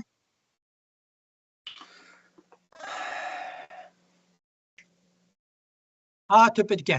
Uningdan keyin ana yurt uyg'ongan zaman. Yuqorida yozgan bu ikkisi nurg'unlar bu ikkisi asan adabiyot, bu adabiyotlashtirish etgan deydi. Bu ikkisi tarixiy yozuvchilar. Yozuvchilar bo'lib qolmay, bular tarixiy yozuvchilar. Historian writerlar bular. Shuning uchun bular nurg'un masalalarni shu vaqtida gayyalarni o'zining ifoda qilib yozgan. Keyin ana yurtim ko'rmiz. Zordun Sabirning bu taslimchilik bo'lgan so'zlari bor. Albatta İlhan To'rining og'zi orqali so'zlaydi. İlhan To'rining vaqt so'zligini, lekin intayin qattiq hozirgi bugungi ahvolni oldimizga mushta tushuntirib berdi, biz so'zlaymiz. Endi 10 bitim keladi. Mishat bo'lsin, men midirmay tursin. Men oldin deb bo'ldim. Men bu yerda Sayfiddin Azizning, Maynur Qasımning Nabijan Tursun'un üçünün kitabını qilma. Şunu bu üçünün kitabının farqini, Xitoyda bo'lganligini so'zlash uchun men bu üçününki kitabidagi har birini ayrim o'qib chiqaman. Mavo birinchisi Maynur Qasım Ahmad Efendimni eslayman. Birinchi qism 370, 360 ya 357 betda. Mana 10. maddında milli armiya kuruşqa ruxsat qilindi. Ama 11 bitimde 10. cümleler ve meyadda ayrımda 11 bitim çıkıp yattı. Milli armiya kuruşqa ruxsat qilindi. Uni yerlik xalqlardan to'liqlash prinsip qilinishi shart. Bu armiya bu qitimqi voqeaga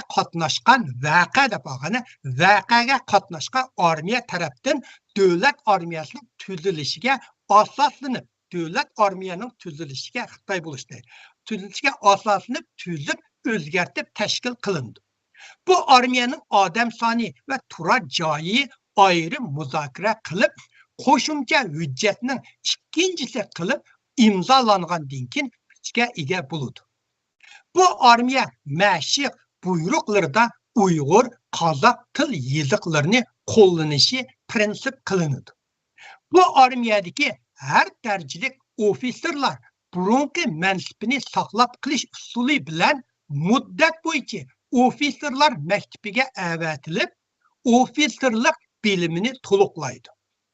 Bu armiyaga hukumat ta'lim tarbiya xodimlarini avatib, mashq ishlariga yordamlashtiradi. Şinjan'da turuşluq merkez armiyasi bu armiya bilan bir yerde turmaydı, hem de o'zaro do'stlik munosabatini saqlaydi. Bir-biri bilan o'cha kishadigan ishlarni qilmaydi.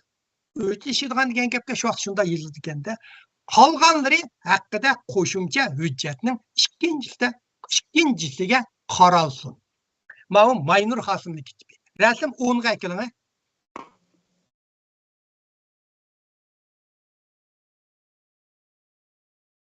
Atöpediki. Ma bu Seyfidin Aziz Ömür Dastani. Yani muştan içinde Seyfidin Aziz birden bir katmaşkan koy şu canım. Ahı. Seyfidin Aziz Ömür Dastani 2. kısım 174. bet. 10. Milli Armiya kuruşqa ruhsat kılınıdı. Uni musulmanlardan toluqlaş prensip kılışı şart. Bu armiya bu qitimki qo'zg'olonlarga, qo'zg'olon deb baqa. Qo'zg'olonlarga qatnashgan armiya tarafdan davlat armiyasining tuzilishiga qarab o'zgartib tashkil qilinadi. Bu armiyaning odam soni va turar joyi ayrim muzokara qilib, qo'shimcha hujjatning ikkinchisi qilinib, imzolangandan keyin kuchga ega bo'ladi. Bu armiya mashq buyruqlarida Uyghur, Kazak til yazıqlarını qo'llanishi prinsip qilindi. Bu armiyadagi har darajali ofitserlar burungi mansibini saqlab qilishi usul bilan muddat bo'yicha ofitserlar maktabiga avatib, ofitserlik bilimini to'liqlaydi. Bu armiyaga hukumat ta'lim-tarbiya xodimlari avatib mashq ishlariga yordamlashtirdi. Şinjan'da turuşluq merkez armiyası bu armiya bilen bir yerde turmaydı hem de özara dostluk münasebetini saklaydı. Bir-biri bilen üç kişi diğen işlerini kılmaydı. Kalganları hakkında qo'shimcha hujjatning ikkinchisiga qaralsin. Resim 11'e kelin. Tuandiki taş. Aşını çıkarıp koyun. Nadican Tursun, Uygur Umum Tarihi, 8. tom, 617'den 618. bet. 10. madde, Nadican Tursun'daki kitabını okuvadım. Hemen mani. Yani tekrar da koyayım, benim konu yıldığım sel, gal, şuna hata okuyasam, bu sorayım. 10. Milli armiya kısımlar teşkillenidir. Bu kısımlarının tolduruluşu dairevi belge bilen Müslüman halklardan buluşu şart. Bu milli kısımlar lalçı, magapni çın tutunlar, kimin analiz kılınır. Lalçı harbi kısımlarını qaytadan devlet askeri terkibiga muvafık kuruş yolu bilen teşkil kılınır. Askerlerini o'qitish ve kumandan berish işleri Uyghur ve Kazak tilida bo'ladi. Bu kısımlarının kumandanları öz vazife ve unvanlarını saklaydı hem öz derecesi bilen vazifesini saklap durup belgilik müddetlerde harbiy maktabga ta'lim-tarbiya ilish avitildi. Bu kısımlarga hükümet tarafidan ta'lim-tarbiya berish uchun kishi avatib ta'lim berish ishlariga yordamlashadi. Merkezning Şinjan'da turg'uchi askeri, dikkat qilinglar, merkezning Şinjan'da turg'uchi askeri qismlari milliy harbiy turgan rayonlarga o'rinlashtirilmaydi. Merkezning askerleri ve milliy harbiy qismlari o'zaro do'stlik munosabatlarini saqlashlari lozim hamda o'zaro bir-biriga qarshi hech qanday dushmanlik harakatlarini qilmasligi shart. Bu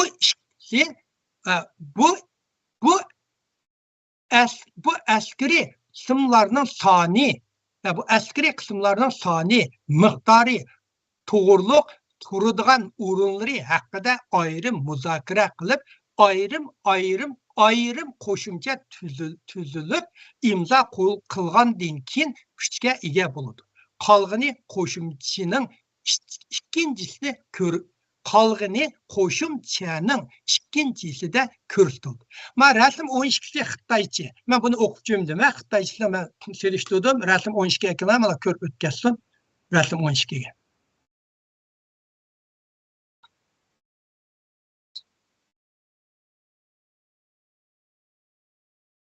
Xitoycha.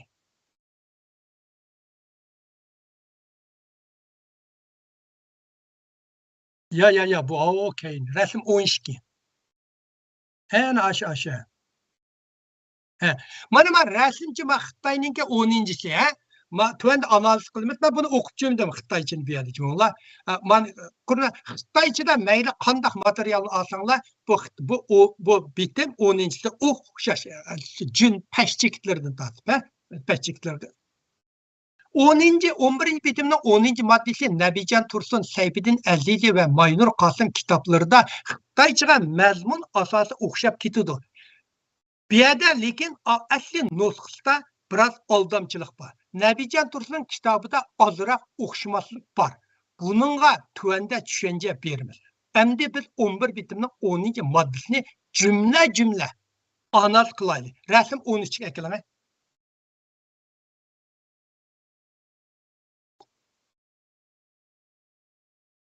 Resim 13'te.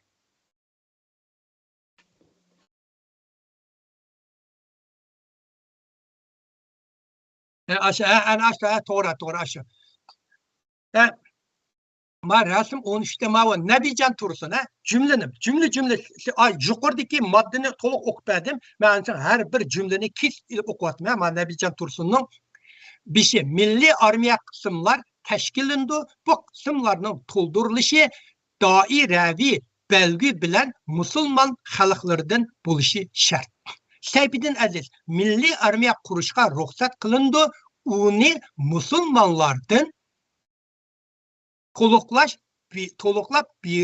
toluklap prensip deymen dep prensip de koytma dikkat kılın beni pi deymen dep bir urupka prensip kılışı şart.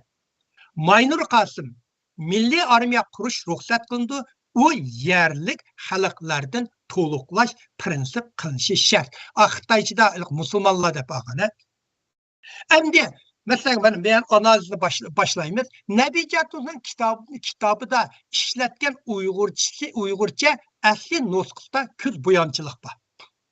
10. maddedeki ruhsat kılındı. Xitaycha dünya degan sözlerini çıkırıp etken. Ruhsat kılındı degani çıkırıp etken. Nima üçün çıkırıp etdi? İkinci Cumhuriyet armiyası bolsa, ikinci Cumhuriyet devlet armiyası bulup kurulup bulgan muntizim armiya.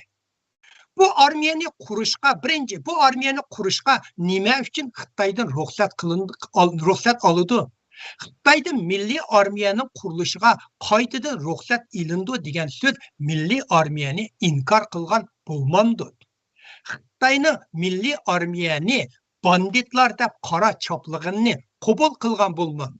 İkinci Xitayning ruhsat kılındı degan bayonatini qabul qilish o'zi ikkinchi cumhuriyatni qanunsuz kılgan bulmandı. Xitaychiga dünya degan gap abishidiki degan so'zni bu yerdagi ma'nosi shaq o'ltirish deganga bilan o'xshash. İkinci cumhuriyatga bergan o'lim jazosi. Nebican Tursun yozgandek ikki taraf yana cumhuriyat vakillari bilan Xitoy bu bitimni birma-bir so'zimizsiz tekshirib chiqqan bo'lishi mumkin. Muşundan Ahmetcan Qasım yetakchiligidagi ikinci cumhuriyat yetakchilari va ziyolilar ikinci cumhuriyatga osiylik qilib ruxsat andin xalqni aldash uchun Uyg'urcha nusxasidan ruxsat qilindi degan so'zni ilib. Mushuni o'qigan bir Uyg'ur menga 11 bitimga qo'l qo'yganlar vatanga xoinlik qilmadi deb so'zlayalamdi. Bunu vatanni satmadı, vatanga xoinlik qilmadi desak, nimani vatanni satdi, vatanga xoinlik qildi deymiz? Rasm 14 ga keling.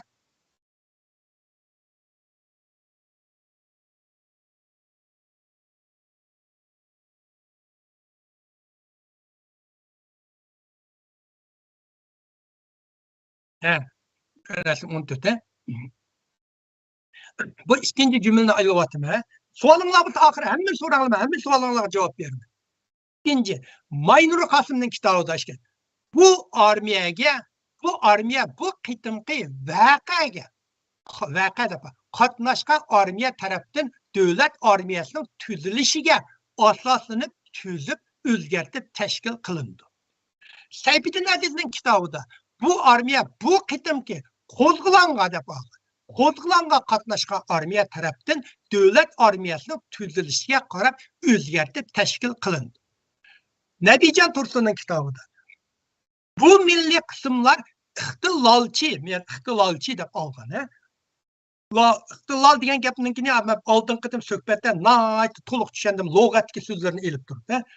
Bu milliy qismlar ixtilolchi harbiy qismlarni qaytadan davlat askari tarkibiga muvofiq qurish yo'li bilan tashkil qilindi. Endi men bu so'zdan anaqman. Amaliyotda Xitoychida Shibian deb olgan. Xitoy amaliyotda Xitoychida ikkinchi jumuriyat ozodlik harakatiga alohida e'tibor bergan. Bunu bir cho'ng voqea deb olgan. Uni Shibian deb olgan, Shijian deb olmagan. Xitoychida Shibian degan bir salbiy o'zgarishni akildigan cho'ng siyosiy harbiy voqealarni banditlarning radikal qilmishlaridan paydo bo'lgan cho'ng buzg'unchiliklarni tasvirlaydi. Eski bo'lsin, yo'g'on voqeani so'zlaydi. Shijian degan sal qarashga bo'ladigan, e'tiborga ilinmaydigan va tarixiy ahamiyati yo'q ishlarni ko'rsatdi. Uyg'urchada nurg'un yerlarda Shibian bilan Shijianni farqlantirmay o'xshash voqeada tarjima qildi. Lug'at kirsanglar shundoq. Dikkat qilmasak, mushu bir atalg'u bilan Xitoy bizni o'yini tevitalaydi. Masalan, Xitoychida 1937 yili 7 kuni Yaponiya Xitoyga tajovuz qilgan voqeani Chi Shibian deydi. Chi Shijian demaydi. Masalan, yana 1936 yil 12 kuni Zhang Xueliang, Yang Hucheng ikki general Zhang Jieshini qo'lga olgan harbiy siyosiy o'zgarishni Xi'an Shibian deydi. Xi'an Shijian demaydi. Misallar Xitoy fevral qirg'inchilikning tarixiy ahamiyatini kamsitish uchun Arya Shijian deydi. Bu yerda Arya Shibian demaydi.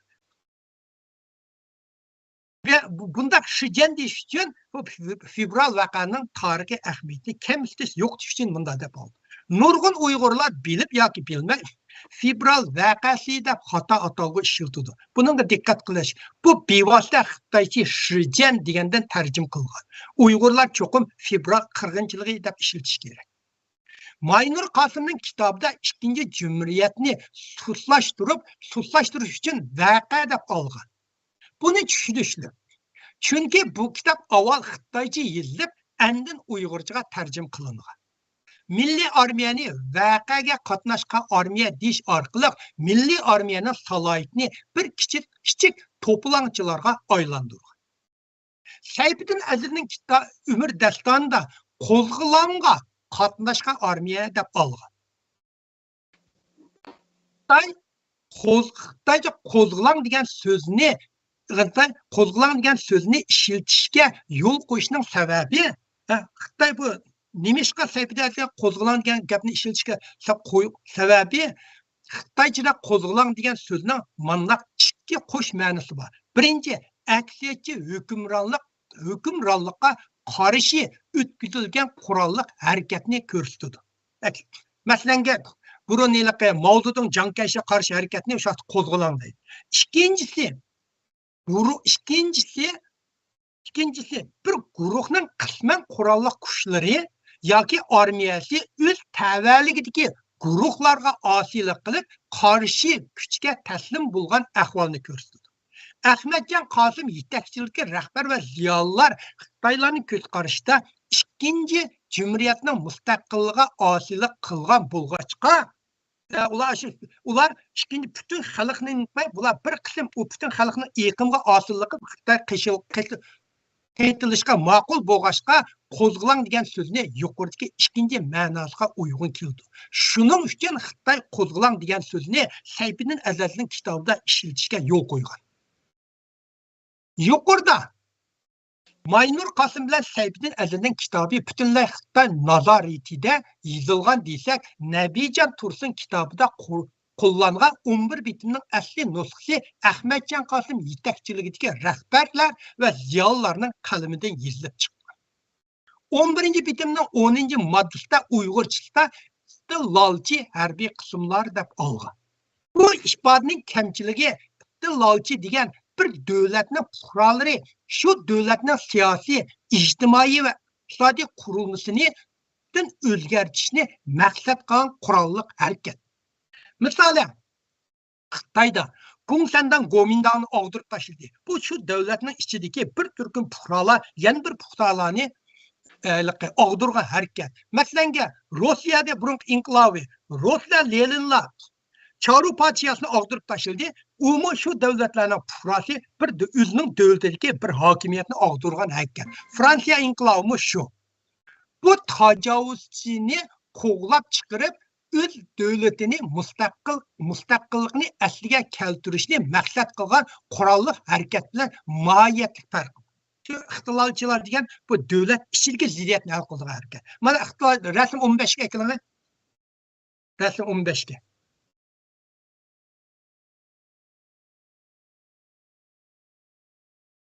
Yani to'rak tushunamizmi?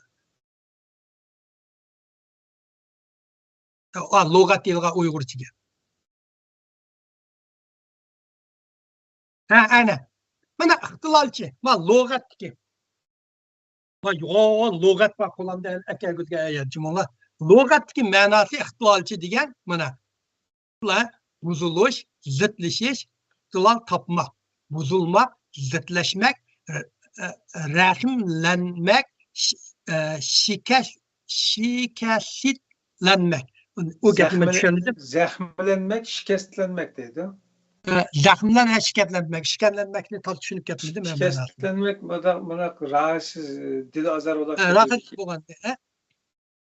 Mana bu bo'lsa davlat ichidagi ziddiyat portlab, shu davlatning hukmronligi bir guruh fuqarolardan yana bir guruh fuqarolarga almishish bosqich.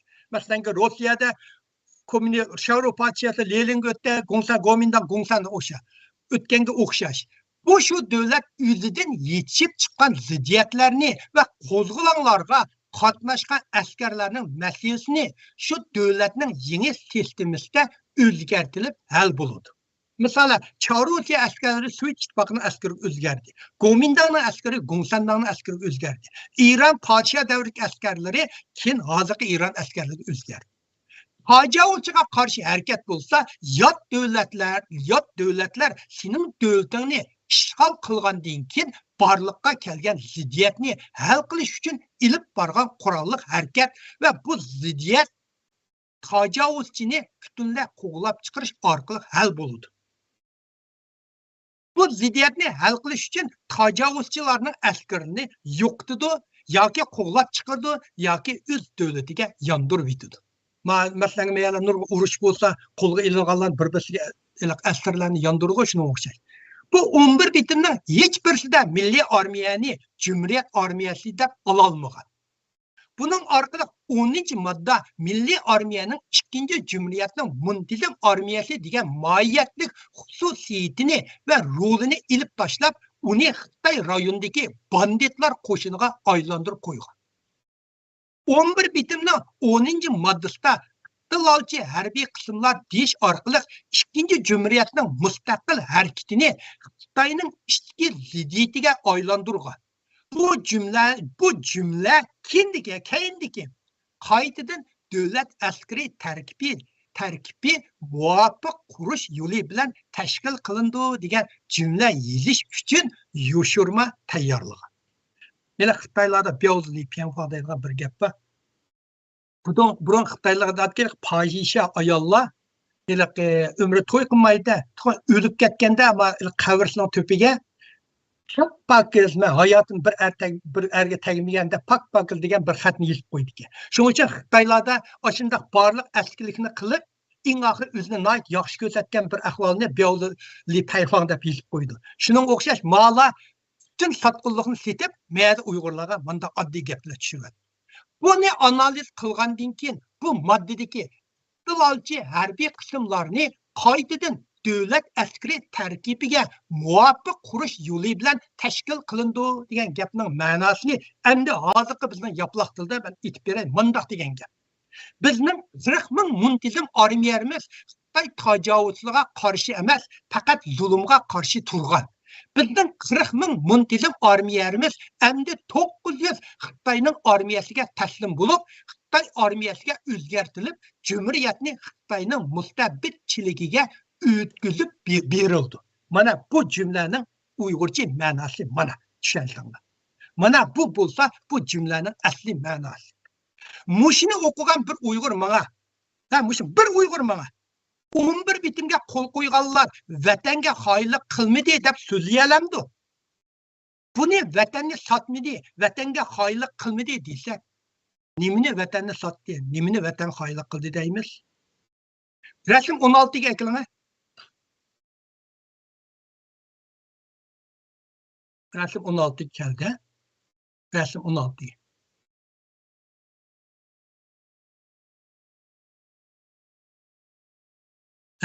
Resim aşağı. Maynur Kasım. Yani cümle sözde analiz kılatmış isim falan çık etmesin. Maynur Kasım'ın kitabında. Bu armiyadaki her derecelik ofisörler burunki mensibini saklap kılış usulü bilen müddet boyunca ofisörler mektubiga avatilib ofisörlük bilimini toluklaydı. Bu armiyaga hükümet ta'lim tarbiya xodimlari avatib mashq ishlarga yordamlashtirdi. Saybidin Adir'nin kitabında bu armiyadaki her tercihlik ofisörler burunki mensibini saklap kılış usulü bilen müddet boyunca ofisörlük mektubiga avatilib ofisörlük bilimini toluklaydı. Bu armiyaga hükümet ta'lim tarbiya xodimlari avatib mashq ishlarga yordamlashadi. Nabijan Tursun'un kitabında bu kısımlarının kumandanları öz vazife ve ünvanlarını saklaydı hem öz derecesi bilen vazifesini saklap durup belgilik müddetlerde harbiy mektepke ta'lim tarbiya ilish avatildi. Bu kısımlarga hükümet tarafidan ta'lim tarbiya berish için kişi avatib ta'lim berish ishlariga yordamlashadi. Biz analiz kılaylı bunu. Kaysa tüvende ve okumadım. 11 bitiminin 10. maddenin Maynur Kasım, Saybidin Aziz, Nabijan Tursun ve Xitayca nusxası mazmun cihati asası okşaydı. Birinci, Milli Armiya Xitay armiyasiga o'zgartirildi. Xitay armiyasi de öz vazifasini saqlab, Xitay armiyasi o'zgartirilgandan keyin faqatla Xitay buyrug'iga asosan vazifa o'rindi. İkinci, Xitay xodimlarini avatib Milli Armiyaga ta'lim tarbiya berdi. Mesela o'ylab bakinglar. Milli Armiyaga Xitay nimdab ta'lim tarbiya berdi? Milli Armiya deb jurgan sen guyla buningdan keyin mening deganimni bo'yicha ish qilsan. Sen endi mening qulim degandan boshqa nima tarbiya berdi? Sen bizga taslim bo'lding. Endi biz nima desak shuni qilsan degandan boshqa nima tarbiya berdi? Şu Xitay armiyasini vayron qilgan Milli Armiya endi şu Xitaydan ta'lim tarbiya olamda 900 askeri kalgan Xitay özlerinin xodimlarini avtib 40 ming muntizim Milli Armiyaga tarbiya berdi. Mana anlam. Milli Armiyani mushundaq tushirgan, mushundaq maza qilgan, masxir qilgan va haqoratlagan bormi? Milli Armiyaning mavjudligi shu kuni butunlay yo'q edi degan. Mushuni o'qigan bir Uygur mana 11 bitimga qo'l qo'yganlar vatanga xoinlik qilmadi deb so'zlayalamdi. Bunu vatanni satmadı, vatanni xoinlik qilmadi deysan, depinglar, nimini vatanni satdi, nimini xoinlik qildi deymiz. Resim 17 ga kelinglar.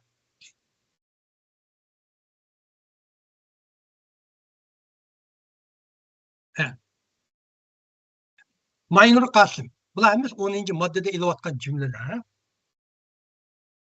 Maynur Kasım, Şinjan'da turuşluq Merkezi Armiyasi bu armiya özara dostluk münasibetini saqlaydı. Bir-biri bilan o'cha kishadigan ishlarni qilmaydi. Saybidin Aziz kitabida bu Şinjan'da turuşluq Merkezi Armiyasi bu armiya bilan özara dostluk münasibetini saqlaydı. Bir-biri bilan o'cha kishadigan ishlarni qilmaydi. Nabijan Tursun kitabida merkezning askerleri ve milli harbiy kısımlar özara dostluk münasibetlerini saqlashları lazım hem de özara bir-biriga qarshi hech qanday düşmanlik hareketlerini qilmaslığı şart. Analiz qilaylik. Birinci, Xitaychida o'xsha, Xitaychida Sharq Turkiston armiyasini Milli Armiya deb olmagan. Sıçan bu armiya deb olgan. Herkes Xitaycha armiyada. Şunun için ben milli armiyada nima ilvagını tamamen yalgan gap. Almagan. Bundaq iliş arqılıq milli armiyani bandit degan nom bilan yo'churun bog'lagan. Uyg'urcha asli nusxada xalqni aldash uchun milli degan sifatni o'zlari qetib olgan. İkinci, bu cümlede ming askari qolgan, ming askari bo'lmay qolgan Xitoy armiyasi markaziy armiya, yana davlat armiyasi deb ilish orqali milliy armiyani tajovuzga qarshi armiya emas, balki Xitoy zimindagi bir banditlar qo'shiniga aylantirgan. Üçüncü, düşmanlık hareketleri kılmaslığı şart deb milliy armiyaning Xitoy tajovuzchilarini Sharq Turkistondan butunlay haydab chiqarish jangovarligini yo'qotgan. Xitoy tajovuzchilar texnik sening davlatingni bekitib tursa, sen qandoqmi uning bilan o'zaro do'stlik munosabatni saqlaysan, dushmanlik qilmaysan. Shuning bilan tajovuzga qarshi ozodlik harakatni zulmga qarshi harakatga aylandi. Xitoy milliy armiyani bandit deb aniqlama bergan Fatih tuvandagi rasmda oldin qatam ko'rsatgan budam yana ko'rsatay. Rasm 18ga akilana.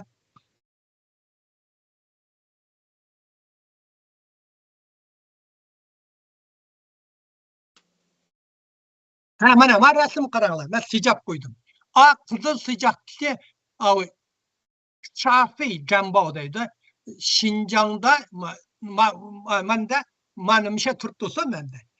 Endi betimga imzo qo'ygan kuni 1946 yili 1-2 kuni. Saybidin Aziz kitobining 1-72 betida shunday yozilgan. Aqsha hammaylar buni. Şinjan o'lkalik birlashma hukumat qurilgan kuni, o'lkalik hukumat qurildi degan so'z Sharq Turkiston tuydi degan gap, Sitvatga degan gap. Uni qurgan kuni 1946-7 oyning 1-kuni. Bu rasm bo'lsa 1946 yili 7 oyning 26 kuni Xitoy armiyasi yuqorga yo'llagan Şinjan Shafiy Jambo, Şinjan bandit tozlash xabari deb yozgan. 1-oyning 46 yili 1-oyda bitim tuzgan. 7 oyning 1-kuni birlashma hukum tug'ilgan. 7 oyning 26 kuni bu yozilgan. 11 bitimga imzo qo'yib bo'lib va Ahmedjon Qosim 11 bitimga qo'l qo'yganligi haqida doklad bergan va bu yig'inga qatnashgan barliq Sharq Turkiston vakillari o'rindan turib Ahmedjon Qosimning dokladiga uzun chavoq chilib bo'lgandan keyin Şinjan o'lkalik birlashma hukumat qurilib bo'lgandan keyin yana milliy armiyani bandit deb atgan. Yani nada hurmat bo'ldi.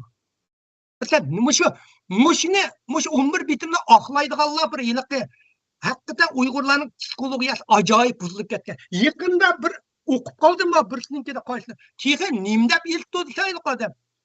Milliy armiya Xitoyga ajallik zarba bergashga, shunga jonkashi uni yig'inga chaqirgan deydi. Mushundaqmi psixologiya deylik. Vayron bo'lgan, sitilgan bütün narsani yon bir g'albiga aylashtirib, bushta so'zlayotgan bo'ldi. Bir xil nima men nega ilib oldim, bu da qiyinlar so'zlayman.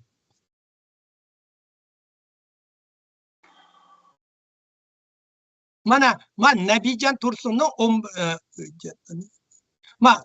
rasm 19ga akilana. Rasm 19.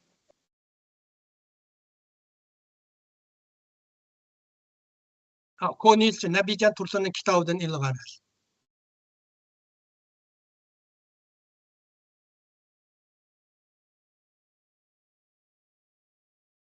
Ko'pediki, ashnacha.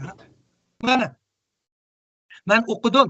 Yana qarindoshlarim mening konillik o'qishim tez emas. Masalan, men odatda shu inglizcha, xitoycha o'qisam 1 soatda 70-80 betni o'qiydiman. Masalan, kunda atgan 100 bet kitap o'qiyman, 100 bet kitap o'qishimga 1,5 soat ketadi, xitoycha yo inglizcha bo'lsa. Nabijon Tursunning kitobining har bir 100 betini o'qish uchun menga 5 soat, 6 soat vaqt ketadi. Men jumla o'qiyman. Shunga men o'qish jarayonida sal duduqlashib qolsa, ayib ko'manglar.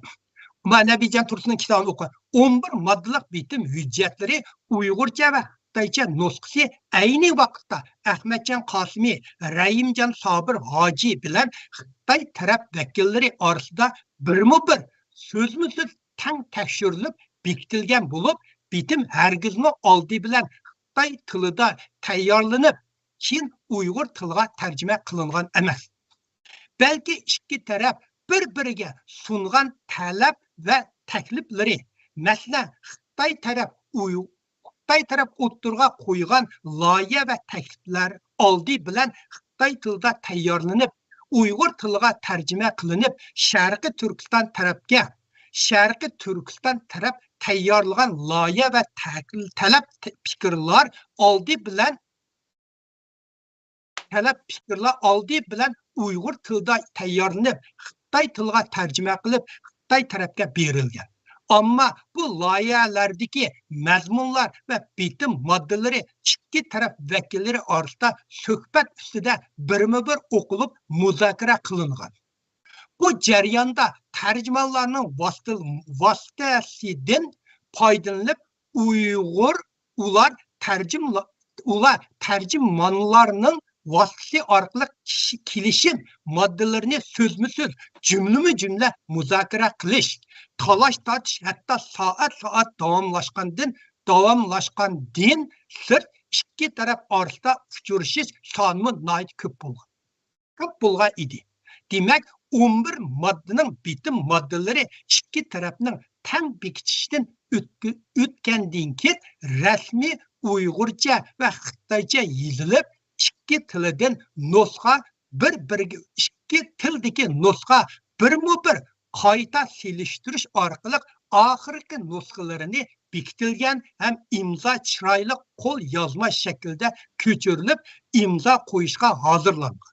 Xitoy tilidagi nusxa bilan Uyg'ur tilidagi nusxa ma'no jihatdan farqli so'zlarni bo'lishi hargizmi yo'l qo'yilmaydi.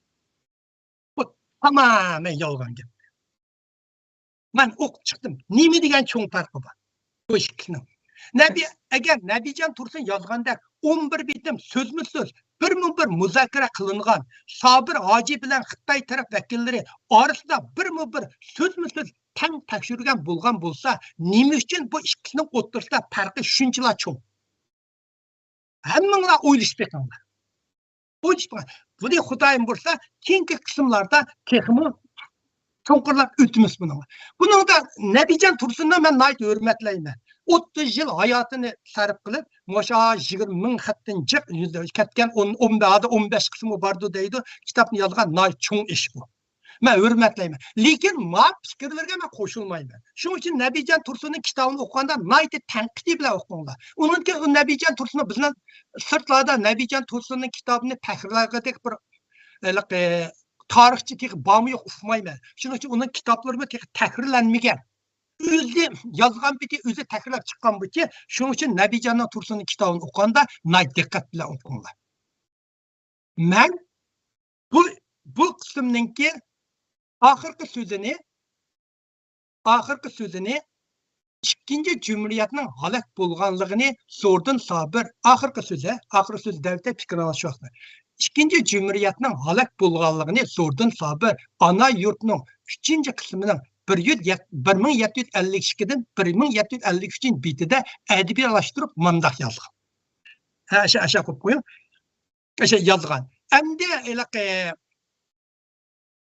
birinchi Cumhuriyet'ninkini halak bo'lgan jarayonni Abdurrahim O'tkannikini yozdi. Shunda maslahatında ma'ning kelib bo'lgan jarayonni Zo'rdin Sobirning kitobini buni o'qiganda qurqur so'zlariga diqqat qilish keldi. Qanday beraverim.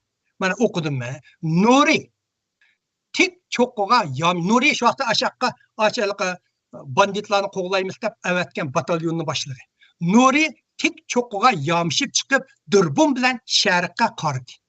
Cheksiz o'rmonlik, to'lqinliq daryo uninga ana yurti, ili daryo bo'ylari, Qosh daryosi bo'yidagi quyuq o'rmonliqlarni eslatdi. Uning xiyoli ili vodiyga ko'chdi.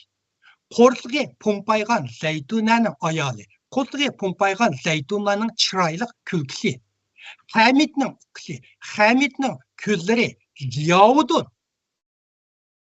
Bir umr bola o'tida chilangan dodsining qo'ruq bosgan mazmun chiroyi ko'z oldiga keldi. Bum qilgan dahshatli ovoz bilan tang santurlik yenidagi qarg'ayga yo'landi. Tog'lar peqirdi. Yer bilan osmon o'rin almashtirdi. Uning harbiy kiyimi qon bilan bo'yaldi.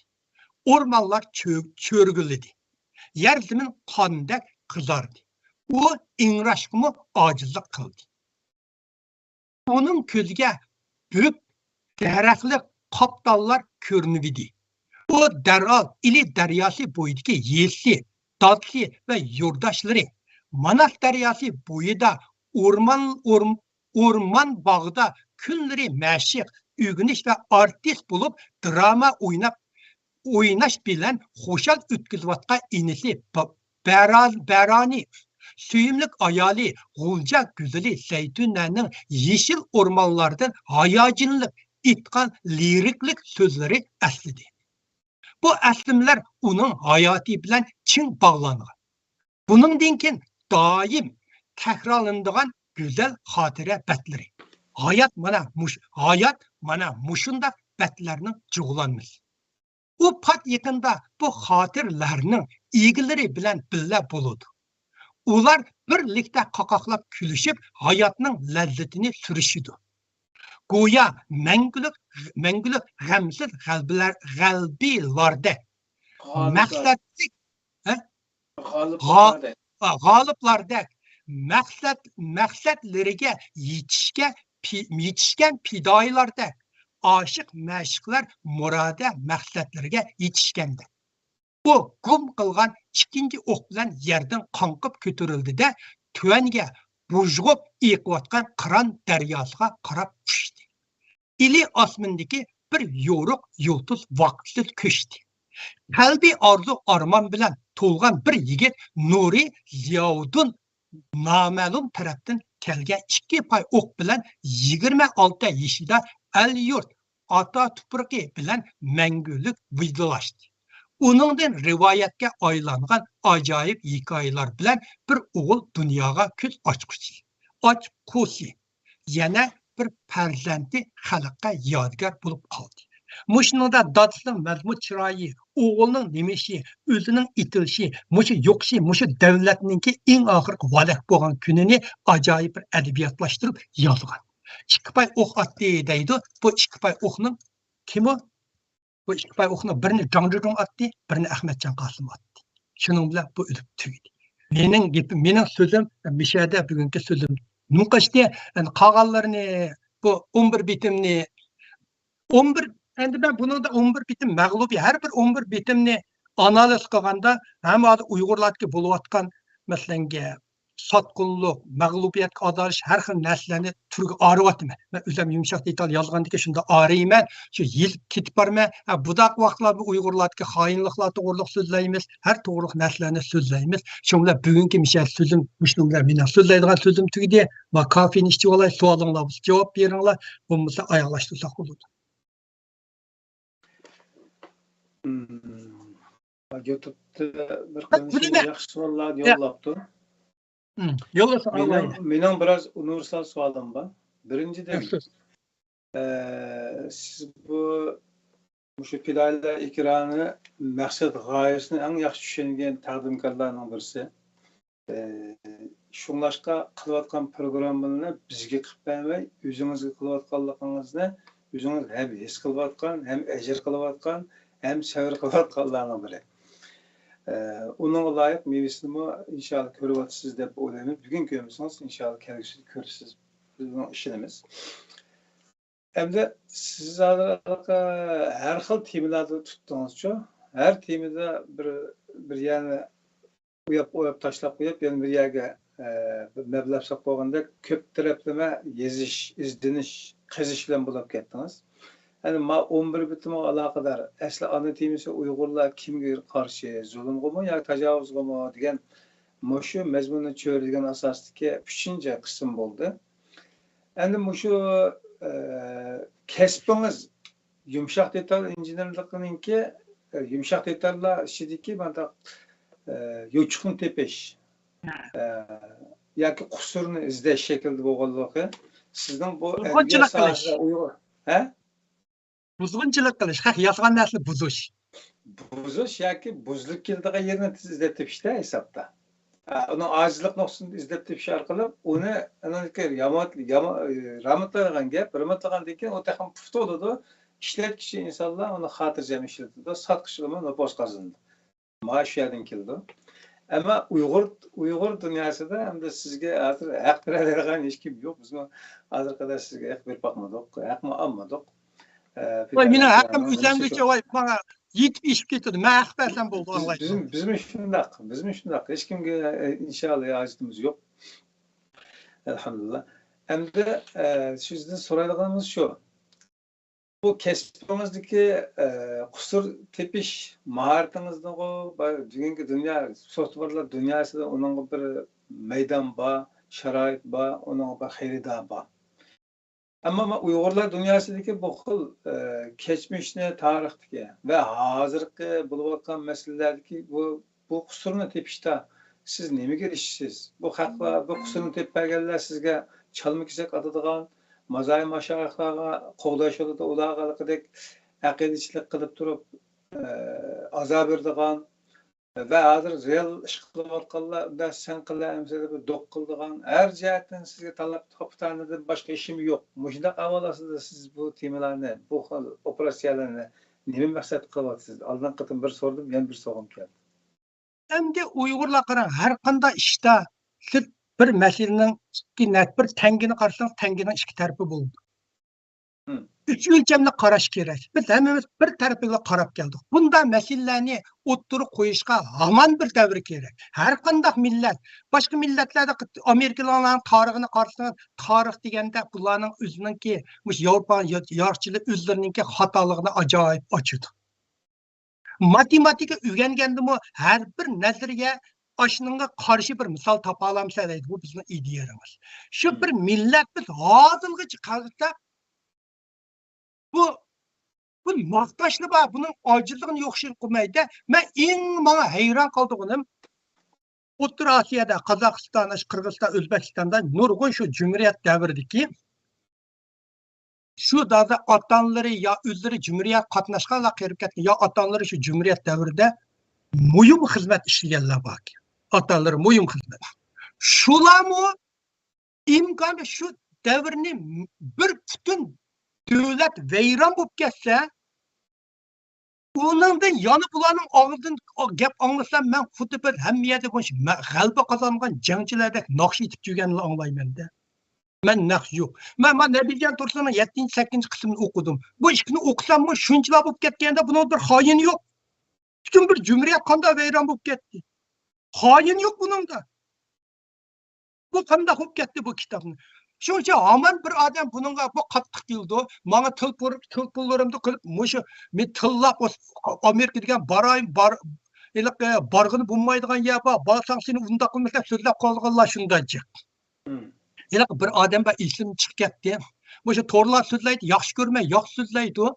U odamni bir kun sinib, agar sening mushtar so'zligingni dadam G'ini Boturlar anglab qolsa, seni ko'chma-ko'ch surib yurib, qo'lab urdi deydi. Haqli hayron qoldi. Hey, bu adamning dadasi şu Cumhuriyetde muhim xizmat ishlagan katibmi birinin bo'lgan. Şu sening dadangning qo'lida ishkin Cumhuriyet 40 ming milliy armiya 900 Xitoy askariga taslim bo'lgan. Senin xalqqa şu dadangning xatoligini xalqqa o'tkazib, men xalqqa şu ibrat beradigan mas'uliyating bor.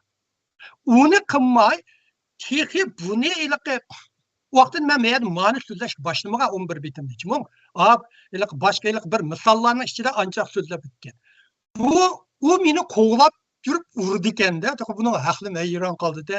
Bu Uyg'urlarda bizcha cho'qim bir odam degan samimiy bo'lish kerak. Tavba qilishni o'rganish kerak. Tavba qilishni bilmagan millat qarang, zoti bu shaytonning yo'lida ketaverdi. Shaytondan qanday qaytib kelamiz, tavba qilamiz. Allohga har bir kuni tavba qildi. Tavba qilib, mush xatoligimizni haqqa ochiq deyish kerak. Men shu sababdan mushlarni men bir tarixchi emas. Men bir adabiyotchi emas. Sizning ekraningizga chiqishdan burun bir nimayla ancha-muncha WhatsApp guruhlarida so'zlab yozyapman da so'zlayman ancha-muncha. Jiqmi birini so'z. Biz sizning ekraningizga chiqib, men Englishda iqtisod to'g'riliq so'zlagan sizlar. Xalqaro munosabat iqtisod to'g'riliq so'zladim. U vaqtda har 3 oyda birini so'zlab turib, ya'ni 4-5 haftada birini so'zlab turatdim. Keyin buni kengayib 36 chiqdi. onu başlayıp ikinci Xitay medeniyetine adam iş göç çıktı, adam öldü çıktı. Bunun da bu kengayip bazılarıyla dünyanı yaratkan 20 formula, muşlardı adı Xitaylarma 7. ayının bir xalqara casusluğunu kıldı. Bu Xitaylarning xalqarada Uygurlarning içinde qandaq casusluq ip bardı, onu tayyorlayaptı, o çıktı. Kengayip ketdi. Kengayip ketgandan keyin Nabijon Tursunning kitobi chiqdi. O'qidim. O'qigandan keyin men bu to'g'riliq o'zimning fikrimning berishimning mas'uliyatchanligimni his qildim. Bu kitap, ikki kitobni o'qisam, buningda bir xoin yo'q. Nakatdi u vatan. Bu kitap o'qisa butunlay bir g'alaba qozonayotgan. Shundaqda o butunlay hukm talqan vayron bo'lib ketgan odam u yerda qarasa, u kitobni qarasa, xuddi Xitoylarni keynini surib qo'g'lanib yurayotgandek his qildimda, to'xtabdi. Bu mush to'g'riliq men o'zimning fikrini avomga bir tashlay. Xalq yaxshi ko'rsin, yomon ko'rsin, u o'zining o'xshamgan fikrlar o'tdash. Bir millat birli fikrda bo'lib qolsa, qarang, shu millat intayin tilchiriklashidi. Ben aldığım men Uygurlar nima uchun olim chiqmaydi degan shuni so'zlab o'tgandim. Bir millat bir fikrda uning qarshi fikr bo'lmasa, shuning uchun uningda u millat chin chiriklashidi. Endi men odam maqtaydigan maqol yozmayman. Bir layliq Zumrat Tursunning ko'z ishini yezibdimi? U amaliyot Xitoy tanqidi bir layliq Guljakrani yezibdimi? Men odam maqlaydigan maqolni yozmayman, faqat tanqidlaydigan maqol yozaman. Shu sababdan men u haqida bir o'ylab qolsin deb yozdim. Nabijon Tursunning kitobini o'qisam, Nabijon Tursunning kitobini o'qisam, meni o'qisam kitobining 4 tarafi deganga har bir betini o'qisam o'zimning imzolarini qo'yib mushu mening yozgan xitim uningdan jiqroq bo'lib ketadi. Haqlar nurg'un o'qimaydi, ammo kitobning 4 tarafi bunda oq qo'ydi-ku. Kitobni tushundi. Nima ish oq qo'ydi desa, ashak bir o'zingni tushunchisini yozdab oq qo'ydi. Shu. Endi bayatnat yaxshi xulosaladingiz. O'ttirdi o kadar bir devlet yo'qolib ketdi. Vayron bo'lib ketdi. Lekin ziyon tortqichi, ya'ni biz o kadar ziyon tortgan bir shirkat yoki vayron bo'lgan bir shirkat bor. Ammo o shirkat rol olgan butun shaxslar iqtidorliq dunyodagi eng ilg'or degan shekilde ta'rifotlar bor. Ya'ni o'ttirdi bir ziyon bo'larkan, ziyonning cho'qim yıldızını tepib chiqishimiz lozim. Bunun üstüne bu bir devlet iken, devletinin könseli qanchalik zaruriyat yoki qimmatga ekanligini his qilib turibmizda. Cho'nqur yashayapmiz buni. Mujda bo'lganligi uchun bu ikkinchi yoki uchinchi qatimliq bir jumhuriyatimizning davlatimizning qurib chiqishi uchun saboqlardan natija chiqarishda ba'zan shaxslarning aslida yarda bo'lib ketish yoki bir chamma kesak bo'lib ketish sabab tufaylidan rahmini qilishi ruhiy va yoki moddiy yoki ma'naviy jihatlardan menimcha bu inqilobning bir parchasi deb qaraymiz endi.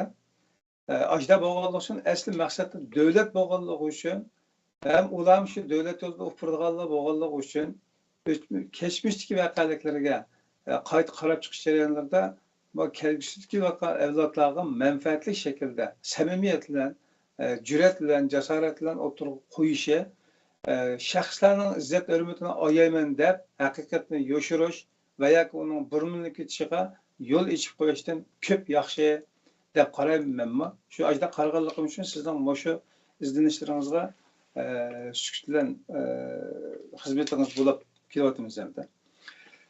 Endi bir gap qilib qo'yay. Ne gap qilib qo'y. Xo'sh. Ikkinchi Cumhuriyatda masalangida G'o'jiniyozning o'lishi, Ahmadjon Qosimlarning fojialik voqea bo'lishi, bu tarixdagi bir bo'yilaqa bizning tariximizda bu cho'ng voqea emas. Cho'ng voqea mushlarning qoldirib qolgan taslimchilik ideologiyasi. Bu millatning qo'ydi. Masalan, menda hozirlik butun taslim shu neminingki Sharq Turkistonda shu ikkinchi Cumhuriyat vayron bo'lgandagi qo'zg'olonlarning tizimligi bor. Keyingi suhbatda so'zlar hammasi ichidan xoinlik qilgan bilan bog'liq bo'lgan. Manda esa bizning inqilobimizda 90% bizning inqilobimizda sabla xoin sotqunlar yetaklab ketgan. Aşkin tüzümlüklerini sözleyimiz, kaynaklı sözleyen 11 bitinde hemmisi et kuzgudan kılmış degende bir hain çıkıp mağlup. Bu ki hemmisini işçiden çıkan hainler tarafından setildi. Bizim inkılabımız şunda. O ne? Yani biz kandakta biz kim vatanını satsa şununla aşıktır. Şununla erişimiz. Mesela şu ikinci Cumhuriyet vaxtida 17 ofisler şu Şeyxo'da monasteriya yetip bununla qarşı turibdi. Qarşı turgan ofislerlerin hemmisini şu ikinci Cumhuriyet özü tutup ekitibdi. Ki anılsam aşına 3-4 diye keyin şu 60-yılı şu Kazakistan, Özbekistan taraf ketipdi, nərligini uqmayman. Qağanların hemmisi qarşı turganların hemmisi qolga ketdi. Cumhuriyet taraf deyip ketdi. Başta kolaydı. Yaxşı oldu fikir.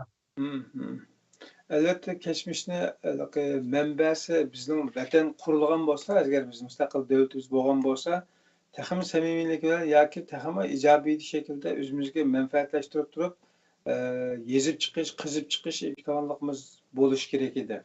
Mənbələr təxmin yaxşı olub. Amma bo'lmay qoldi.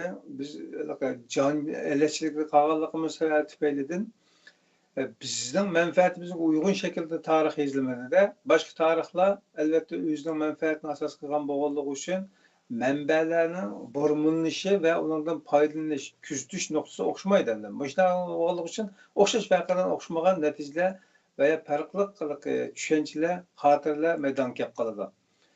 Siz bayatın 11 bitim alakadar bir qancha shaxslarning orasidagi farqlarni o'ttirib qo'yib o'tdingiz. Ko'raman do'stlar orasida agar mushullarning orasida Mevlana Yasin o'ttirib qo'ygan, Mevlana Yasin efendi o'ttirib qo'ygan masalalarda xatolashgan yoki ezib ketgan yerlar bo'lsa, yoki ham qolgan yerlar bo'lsa, to'liqlash xarakterda inkas qismiga qoldirib qo'ysangiz, aziz qarindoshlar, yaxshi bo'ladi. Manfaat bu yerdagi maqsadimiz biz Fidoyi ekranni hozir qadar deb kelyapmiz, kimlarningdir nufuzini qozondirish emas. Biz faqat haqiqatga o'lishili degan maqsadda nima qilsak, shu temani asos qildik. O'tirib qo'yilgan temining qancha go'zal, qancha to'liq, qancha mukammal to'liq qilishi yoki o'tirib qo'yilish uchun nima lozim bo'lsa, shuni bilishimiz. Shunga bu jihatda to'g'ri tushunishinglarni va moslashishinglarni umid qilamiz, aziz qarindoshlar. Mavlanka bu YouTube ko'rman do'stlardan ba'zan inkaslar va tavsiyalar bo'libdi. Mesela bu hafta Ahmetcan Qasım'ın to'liq bayonlarida munosabatli dalillar nəhayət ko'p, navada 11 bitim imzolangan holatda mustaqillik saqlanib qolamdi degan bir savol bor. Bunga qanday javobingiz borki? Mustaqil vaqti mag'lub bo'lib ketishi mumkin. Lekin Uyg'urlarda bir ruh qoladi. Monasteriya 4 yil yotdi emasmi? Masalan, shu Mao Zedong Changjiang boyut kelganda Stalin buyruq tushirtgan bo'ldi, misha to'xtatgan. To'xtatmasa bo'lmaydi, Jungo ishga bo'lindi. Mao Zedong unimay o'tib ketgan, Stalin qabul qildi. Shu vaqtda agar mening ko'z qarashimcha bizlarda monasteriyasini o'tib ketgan bo'lsa, 24 soatning ichida kirib bo'ladi.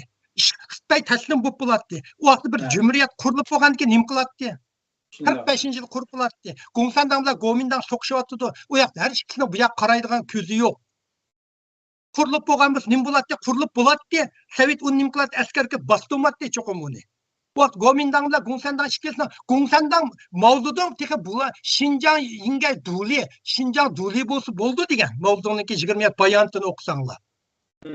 Qo'llagan Mongoliya mustaqil bo'lgan jankashi qo'lmagan Mao Zedonglar Jungo Gongsandan birinchi bo'lib qo'llab xitobnoma e'lon qildi. Xinjiang bo'lgansin bu Sovet ittifoqining bir qo'shni kommunizmni deb vaqtda qabul qilib, Mao Zedong qabul qilib ketadi.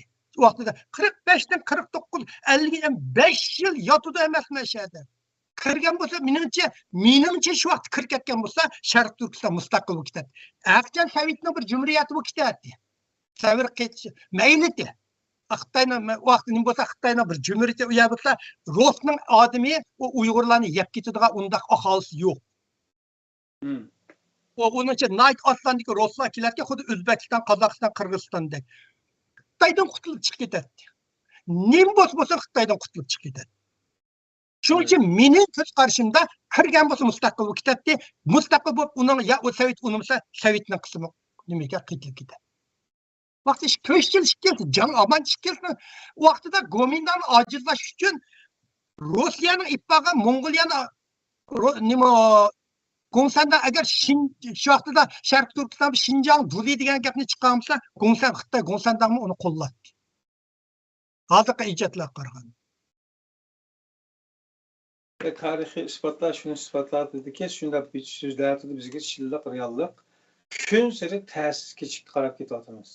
nefes alışımızdan kadar dünyanın erkin bulunmuş haklarda erkin haleti yaşımız kadar bizde Ezrail yani Xitay tecavüzlerinki zulmü künsürü sıkıp gidiyordu demde.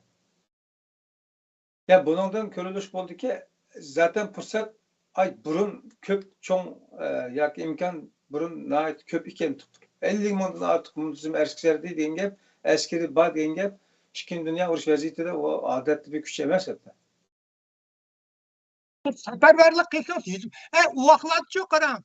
Xotan tarafda bir miqdor yo'q qarang. U yoqda Qashqardan bir qirqta 80 askar bor, bir qirq tatay bor.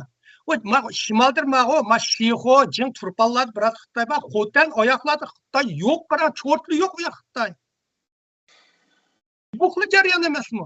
U vaqtlarda o men adilmi shu ta'sir qilyapmanmi? Masalan, irqiy qirg'inchilik deb qo'yadi. Hozir irqiy qirg'inchilikdagi ovozlarmi bag'antir bo'shab ketib bordi. Hozir Xitoy ichida nurg'un bizning miyat bir Xitoylar Sharq Turkiston ketib qolganlarmi kelyotdi. Miyat Uyg'urlarmi bizning miyatmi Sharq Turkiston ketgan Uyg'urlar bor. Ziyoratga. Ota-onalar kelganlarmi bor. Hozir az kundagi bunda mang'anki bu irqiy qirg'inchilik degan so'zni bag'antir xalqaro chiqib ketdi. Biz mushu bütün jarayonda irqiy qirg'inchilikqa to'xtayli degan bu xato shiorni ko'tarib chiqib, mustaqil harakatni o'zimiz yani yatlashtirib etdik. Irqiy qirg'inchilik qarshi turadigan hech kim ma'nosida to'xtatayli degan. Stop genocide. Nima qachon buning ikki masma oldin qatim dedim-ku, buning so'zida ikki kamchilik bor. Irqiy qirg'inchilik qachon boshlangan? Ikkinchidan qandoq qilsa to'xtagan bo'ladi. Mushu orqali irqiy Xitoyli degan amaliyotda Uyg'urlarning mustaqil harakatidan mayoqqa chekilib o'tgan amaliyotda Xitoyning depiga o'yin o'ynayapmiz-da biz hozirgacha. Mushu oldin harakatni. Mana psixologiyada va yoki fiziologiyada bayabak qattiq og'rib ketgan bo'lsa, o'sha og'riqni paslatishning usul choralaridan birisi uningdan bekrak og'riqdan bir organ paydo qilgan vaqtda organik og'riqni besib ketib, endi unutmaydi ekanda. Mushkul usullar qo'llanibdi bu hokimiyatlar.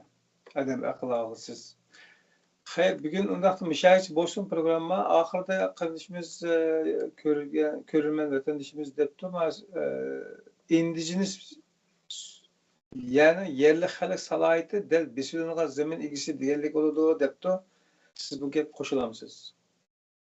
Indigenous deganda diqqat qiling, indigenous degan 4 mazmunni ichiga oladi. Biz bir shu yerda dastlab yashagan xalq. İkinci, zadi devlet kurup bakmagan xalq. Üçüncü, bunundaki mi devlet kuranmaydigan millet. Dördüncü, bunun zadi yezqi bulmagan millet. O 4 xil adam birleşkende indigenous buldu. Malawi eminlikle asli cüyet kuruvagan diyen gapni kötürüp çıksınız. Mesela kadar indigenous'ta dünya çıkısı var. Avustralya'dakini, Amerika'daki indiyaliklerini. Müşkisini indigenous deydi. Bu Amerika indiyalikler biz indigenous onu kabul kılmaz dedi. Kalan her kanda milletini nimelerni o Tibetlikler indigenous değil, şu günü çıkıp ret kılıp etti o. Uygurlarını mesela muşta indigenous diyen büyüskini aldığı işi bilip oturuş diyen bu Uygurların bütün tarihini yoktu etken gepte. Bunda hem siz indigenous değilse bunun devlet kurgan hukuk olsun bulmaydı. Amerika'daki indiyalikler bunun gibi bir devlet kuranmaydı. Bunlar bizden yezkimiz dursa. Dolkun Kamberi'nin bir kitabında Uygurların yezikini 70 yılga sürüp diken İngiliz çıkargan bir kitapta. Bu kanda indigenous deyiş bu emeliyatta azıkı zamandaki Uygur mustakil hareketiga ilip bağan en çok asili hayınlık. Bu Uygurların tarihteki devlet, handallık kurgan tarihini yuyuplu kalmay, kelgüsüdeki devlet kuruş zürür ismi onu mu veyran kılıp kasık geliyorken bunu diğerlerinde okumam şunu edep gitimende. Bunda bir okumam şu nereden çıktı bu gapның mesela öz takdirini özü belgileş. Mesela muşu. Bu öz takdirini öz kim sözleymiş kısa dep muşu söz özü Amerika çıkkanda müstakillikning oldini ilish uchun chiqqan. Çünkü xalqaro jamiyatda mustaqil hareketi degan bir qon to'kish, qurbon berish, jang qilish, vayronchilik aslatadi. Şunun oldini ilish uchun şu vaqtdagi advokatlar bu to'g'riliq ikki kitobni bana o'qib chiqqan. öz taqdirini özü belgiləşdə ki, dövlətinin içində özünün dəvlətinin bir nimini qılıb, qan töküşlərini aldın ilişdən çıxarğan. Amerika öz taqdirini özü belgiləyən dövlətlərin yığındısı. Hər bir ştatın özünün saqçısı var, özünün bütün maliyyəsini özü başqurdu, nima qılıdı, özünün qanunu var. Umum kanun asında Amerika'daki 50 ştat, her bir bu Amerika'daki ştat öz taqdirini özü belgiləyən dövlətlərin toplu. Şuna Amerika United States, Amerika Birleşmesi deyil. Şunun için öz taqdirini özü belgiləş, tipdən, çiğdin istiniz, bu müstakillik karşı müstakilliğini aldığını iliş için çıkargan nəziriye. Sen toxtaymış bu doğruluq. Bir kitapta self-determination degen, öz taqdirini öz belgilegen degen. Google kırsanlar baş şu ideyani koygan advokatını yazgan xalqara advokatı 7 parça maqalı var. Bunda okumayla görülü çık gitip bağın gep.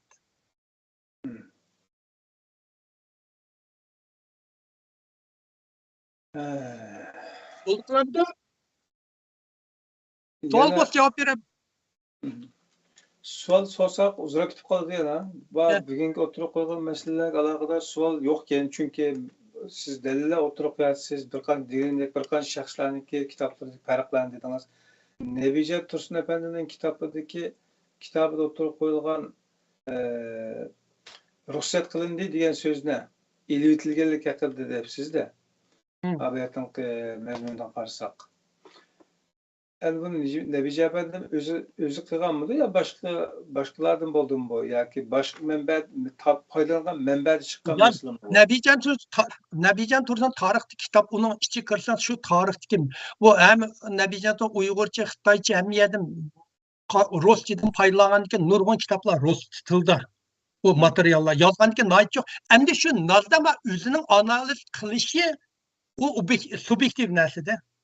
O yüzden analiz kılışları. Şunun için dikkat Nebican Tursun'un tenkitle okumalar değil mi? Bu musun nurgun yaşlar okusa nak aşındaki cümle söz mü diye ne cümle Xitay çiftler o Uygur'un asli notkısı diyen şey şunda cık parık olsa. Şunun için o Nebican Tursun'un yanı bir kitabı onun dercili halk aradı ama bir yanı bir tarihçi onu her bir nimelerini tekrirlegen de. Adet tarih kitap çıkan yan bir adam okuyay manasını ma'yada tahrirlaydigan gap. Onun kitabı hiç qanday tahrirlikten ötmegende. Şunun için tahrir nimesi yok chet elde. Şunun için men deydiganim Nebican naitime hürmetleyme bu 30 yıl hayatını onu yilipti. Lekin okugan adam ve aldınqidagi olim bormi deganda o'qiganga tanqidiy ko'z qarashda Amerikada nim qildi ekan tanqidiy ko'z qarashda o'qishi kerak har qanday nimani o'qiganda. Tanqidiy bir narsani tanqid bilan o'qiganda siz uni astoydil o'qiysiz. Agar tanqidiy ideyasi bo'lsa, mishtamcha o'qibla qoldiringiz ishini qo'ymayli. Bu yoq mayaqdan kirgansiz, mayaqdan chiqib ketasiz. Cho'qim mishni tanqidiy o'qiyma, mushning bir yerda mushning kitobidagi nazariyasini og'dirma. Mushning kitobiga qarshi turma, mushniki shu chataqlarni tip chiqma. Deb o'qisangiz, o kitobni tafsili o'qiysiz. Ben ikisini okudum. Çünkü ben ihtiyaç qağalarını tekabudayım ikinci okup kalan. Hazırma hem Avrupa taraflardan Amerika'dan başka yerlerden 22 yılda hem adam fılavatı da arkadaşlar. Tamam. Ders Mişel'de ne kıldı toxtuldu. Biz aldığında iki kısımda tardım kılgan çağda ama şu kimge karşı tecavüzçü mü zulüm karşı mı diyen iki kısımda elan kılgan çağda. Azırak yanında ötüp ketken yok ama ikinci kısmında 11. betip hakkında. Keyin o sizin şu oturup koygan bayarlarınızga alakadar bazen inkasda bulungan qarindoshlarniki ifodalagan qarshiliklarda inkaslarda asosan shu chog'dagi biz ayblayotgan Ahmadjon Qosim qatorliqlarning aslida unda adam emas ekanligi ama ularning shunda qarinib ketganligi yoki ularning nom nishonidan shunda keyingi kuchlar shunda foydalanib ketib shundan sözünü yoki so'zini setish orqali shuning tilidan xoinlikni o'tirib olib chiqib uni bizga shunda yegizgan degandek ifodalar bor. Balkim bu sizning keyingi izlanishlaringizda chiqishi mumkin. Endi men yaqinda ay nimalarga men doimo East Coast Washington atrofiga borma bolalar bilan o'tirib ular hamisi bular nimalar bo'lsa bo'lsin millatning g'imini yeganlar deydi-da. Qara. Sizning g'imingiz bilan kori yo'q. Sizning niyatingiz bilan kori yo'q. Sizning ilib borgan harakatingiz shu millat akagan natija bilan hisoblashadi. G'imini Nurbakrimni g'imini yeydi. Millatlarning g'imini yeydi. Tömür davam etme yegan g'imini. Hammasi millat o g'am muhim emasmi yegan g'imimiz. Sizning niyatiniz muhim emas bu tarixda. Hech kim sizning niyatingizni yurgingizni chekib qarmaydi. Sizning qilgan ishingizning natijasiga qarab xalq tarix sizga baho beradi. Ben şu natija qarab baxırma, o adamlarning niyati bilan imkoni, mening nima niyatim bor. Siz bilmaysiz, sizning nima niyatingiz bor. Men bilmayman. Niyat ichida qoladi. To'g'rimi? Shuning uchun shoshqiyliqi bir imom menga deb bergan La ilahe illallah Muhammedur Rasulullah. Nima uchun la ilahe deb yan Muhammedur Rasulullah deymiz, la ilahe illallah desek hamma ish bitdi-ku. Allah degan keyin nima ish qilmaysa, la ilahe illallah degan sening niyating deydi. Muhammedur Rasulullah degan sening harakating. Sen Muhammed payg'ambarning hadisiga qarab, shu harakatga qarab Qur'onni o'zing qilib, shu bo'yicha ish qila olamsan. Shu hadis birinchi qila olamsan. Ma ikkinchisi seninki harakatingni isbotlaydi. Avu sen niyating, o niyatini qanday isbotlaymiz? Sen payg'ambarning menga degan so'zni dalalamsan, qilgan ishni qila olamsan. Shuning uchun mani qatlarda bir imomda men bir qatim so'rsam savolni. Nimish la ilahe illallah deb nimishqa ani qatimiz deb so'rsam bana shundoq javob bergan. Tamam, ko'p rahmat. Bo'ldi, naqlamiz. Keratatım köşkçe sizin Cenab-ı topşırılır. Aman bo'ladi. Bo'ldi. Allah'a Muhterem qarindoshlar, bugungi program bu kadar bo'ldi. Xabarlar bo'lgandek, Mevlam Yasin efendim bizniki shu Bidayla ekranınki maqsad qoyasini yaxshi tushungan taqdirkorlarning biri deb izolab o'tdik. Anlamaganlar uchun bir tekrar olsun. Bizga program belki to'xtab qolgan bo'ldi, ammo o'ziga program qilmoqchi bo'lgan, ya'ni o'zi ishidan qaynab, o'ziga ato qilingan ilmni xalqqa o'rtoqlashish maqsadida himmat qilganlarning albatta himmatida charchash yoki to'xtab qolish bo'lmadi. Mashg'ulotlari va boshqa imkon turli sharoitlar tufaylidan bir mahal izlanishlarda bo'layotganlarga inshaalloh yaqindan tekrar ko'rishimiz lozimmi? Bugungi temaga aloqador va yoki shu indigenous aloqador inkos qismlarida yozilgan qarindoshlar bo'layotdi. Qarindoshlar indigenous haqida biz oldingi dastlabki programmada Ümit Musabay, Dilyar Musabay efendining taqdim qilishida anglagan edik. Ondan keyin Kanada va boshqa Avstraliya qatorliq joylarda yashayotgan indigenous xalqlarning qanday ekanligini tegidan tushungan, bilgan tigi samimiyeti ve özünki iqtidara, kabiliyeti bo'lgan qarindoshlardan vaqtda izlanishlar va ularninki maslahatini olgandan keyin indigenous haqida yetarlik tuxumlarga tushunchalarga ega bo'lgan edik. Yana qayta uni tavsiya qilayotgan qarindoshlar bo'lsa, qarab boqishga tirishaylik. Lekin muhim masala nima desa, muhimi bizga haqning do'ppisi to'g'ri kelmaydi, bizga o'zimizning yo'li lozim. Shuning uchun bizning mustaqilligimizga manfaatli bo'ladigan kichikgina bir narsa bo'lsa, shundan keyin menish orqali cho'ng narsalarni ziyon tortish ehtimolligi bo'lib qolsa, mangmaganimiz yaxshiroq. Dushmanninki ozroq yo'chiqlarni ichitish orqali shu yerdan bir imkon bordek ko'rish orqali cho'ng qaynamga akirib ketib, asli maqsadni uzoqlashtiradigan ezitqularga aldanmasligimiz lozim. Tariximizni nazar salsak, meyli bizdeki geçmişteki inqilabımız olsun, meyli bugünkü inqilabımız olsun, bizdeki yeterlik, sezgirlikte olsun, veya ki ilimde olsun, ya siyasette olsun, ya iktisatta olsun, yeterlik inqilabçımızga, ya ki özümüzdeki davayımıza layık süper salayetli emesliğimiz, bununki şəxslərdən emas, hatta toplumlarda, gruplardan oxşaş, özünki eksine tep batıdı. Bundan biz kelgusi avlodlarimizdan, bizden keyin kelayotgan inqilobiy sabdoshlarımızdan texnik chunqur bilim egilishini, millatning mustaqilligi uchun texnik chunqur izlanib va texnik yaxshi fidokor avlodlardan bo'lib chiqishini tilaymiz. Biz qo'limizdan kelgani mushukin, yana qo'limizdan kelishicha inshaalloh davom qilib turamiz. Va qachon to'g'rini topsak, albatta to'g'riga tamom deymiz. Bizden qılğınımızdan birisi toğru demeyimiz, ama toğru degenimizden qılıp atımız. Aman bolanlar, inşallah aldığımız günler yana tepsili yaxşı programlarda görüşeceğiz. Cenab-ı Allah tapşırıldı. Esselamu Aleyküm ve Rahmetullahi ve Berekatuhu.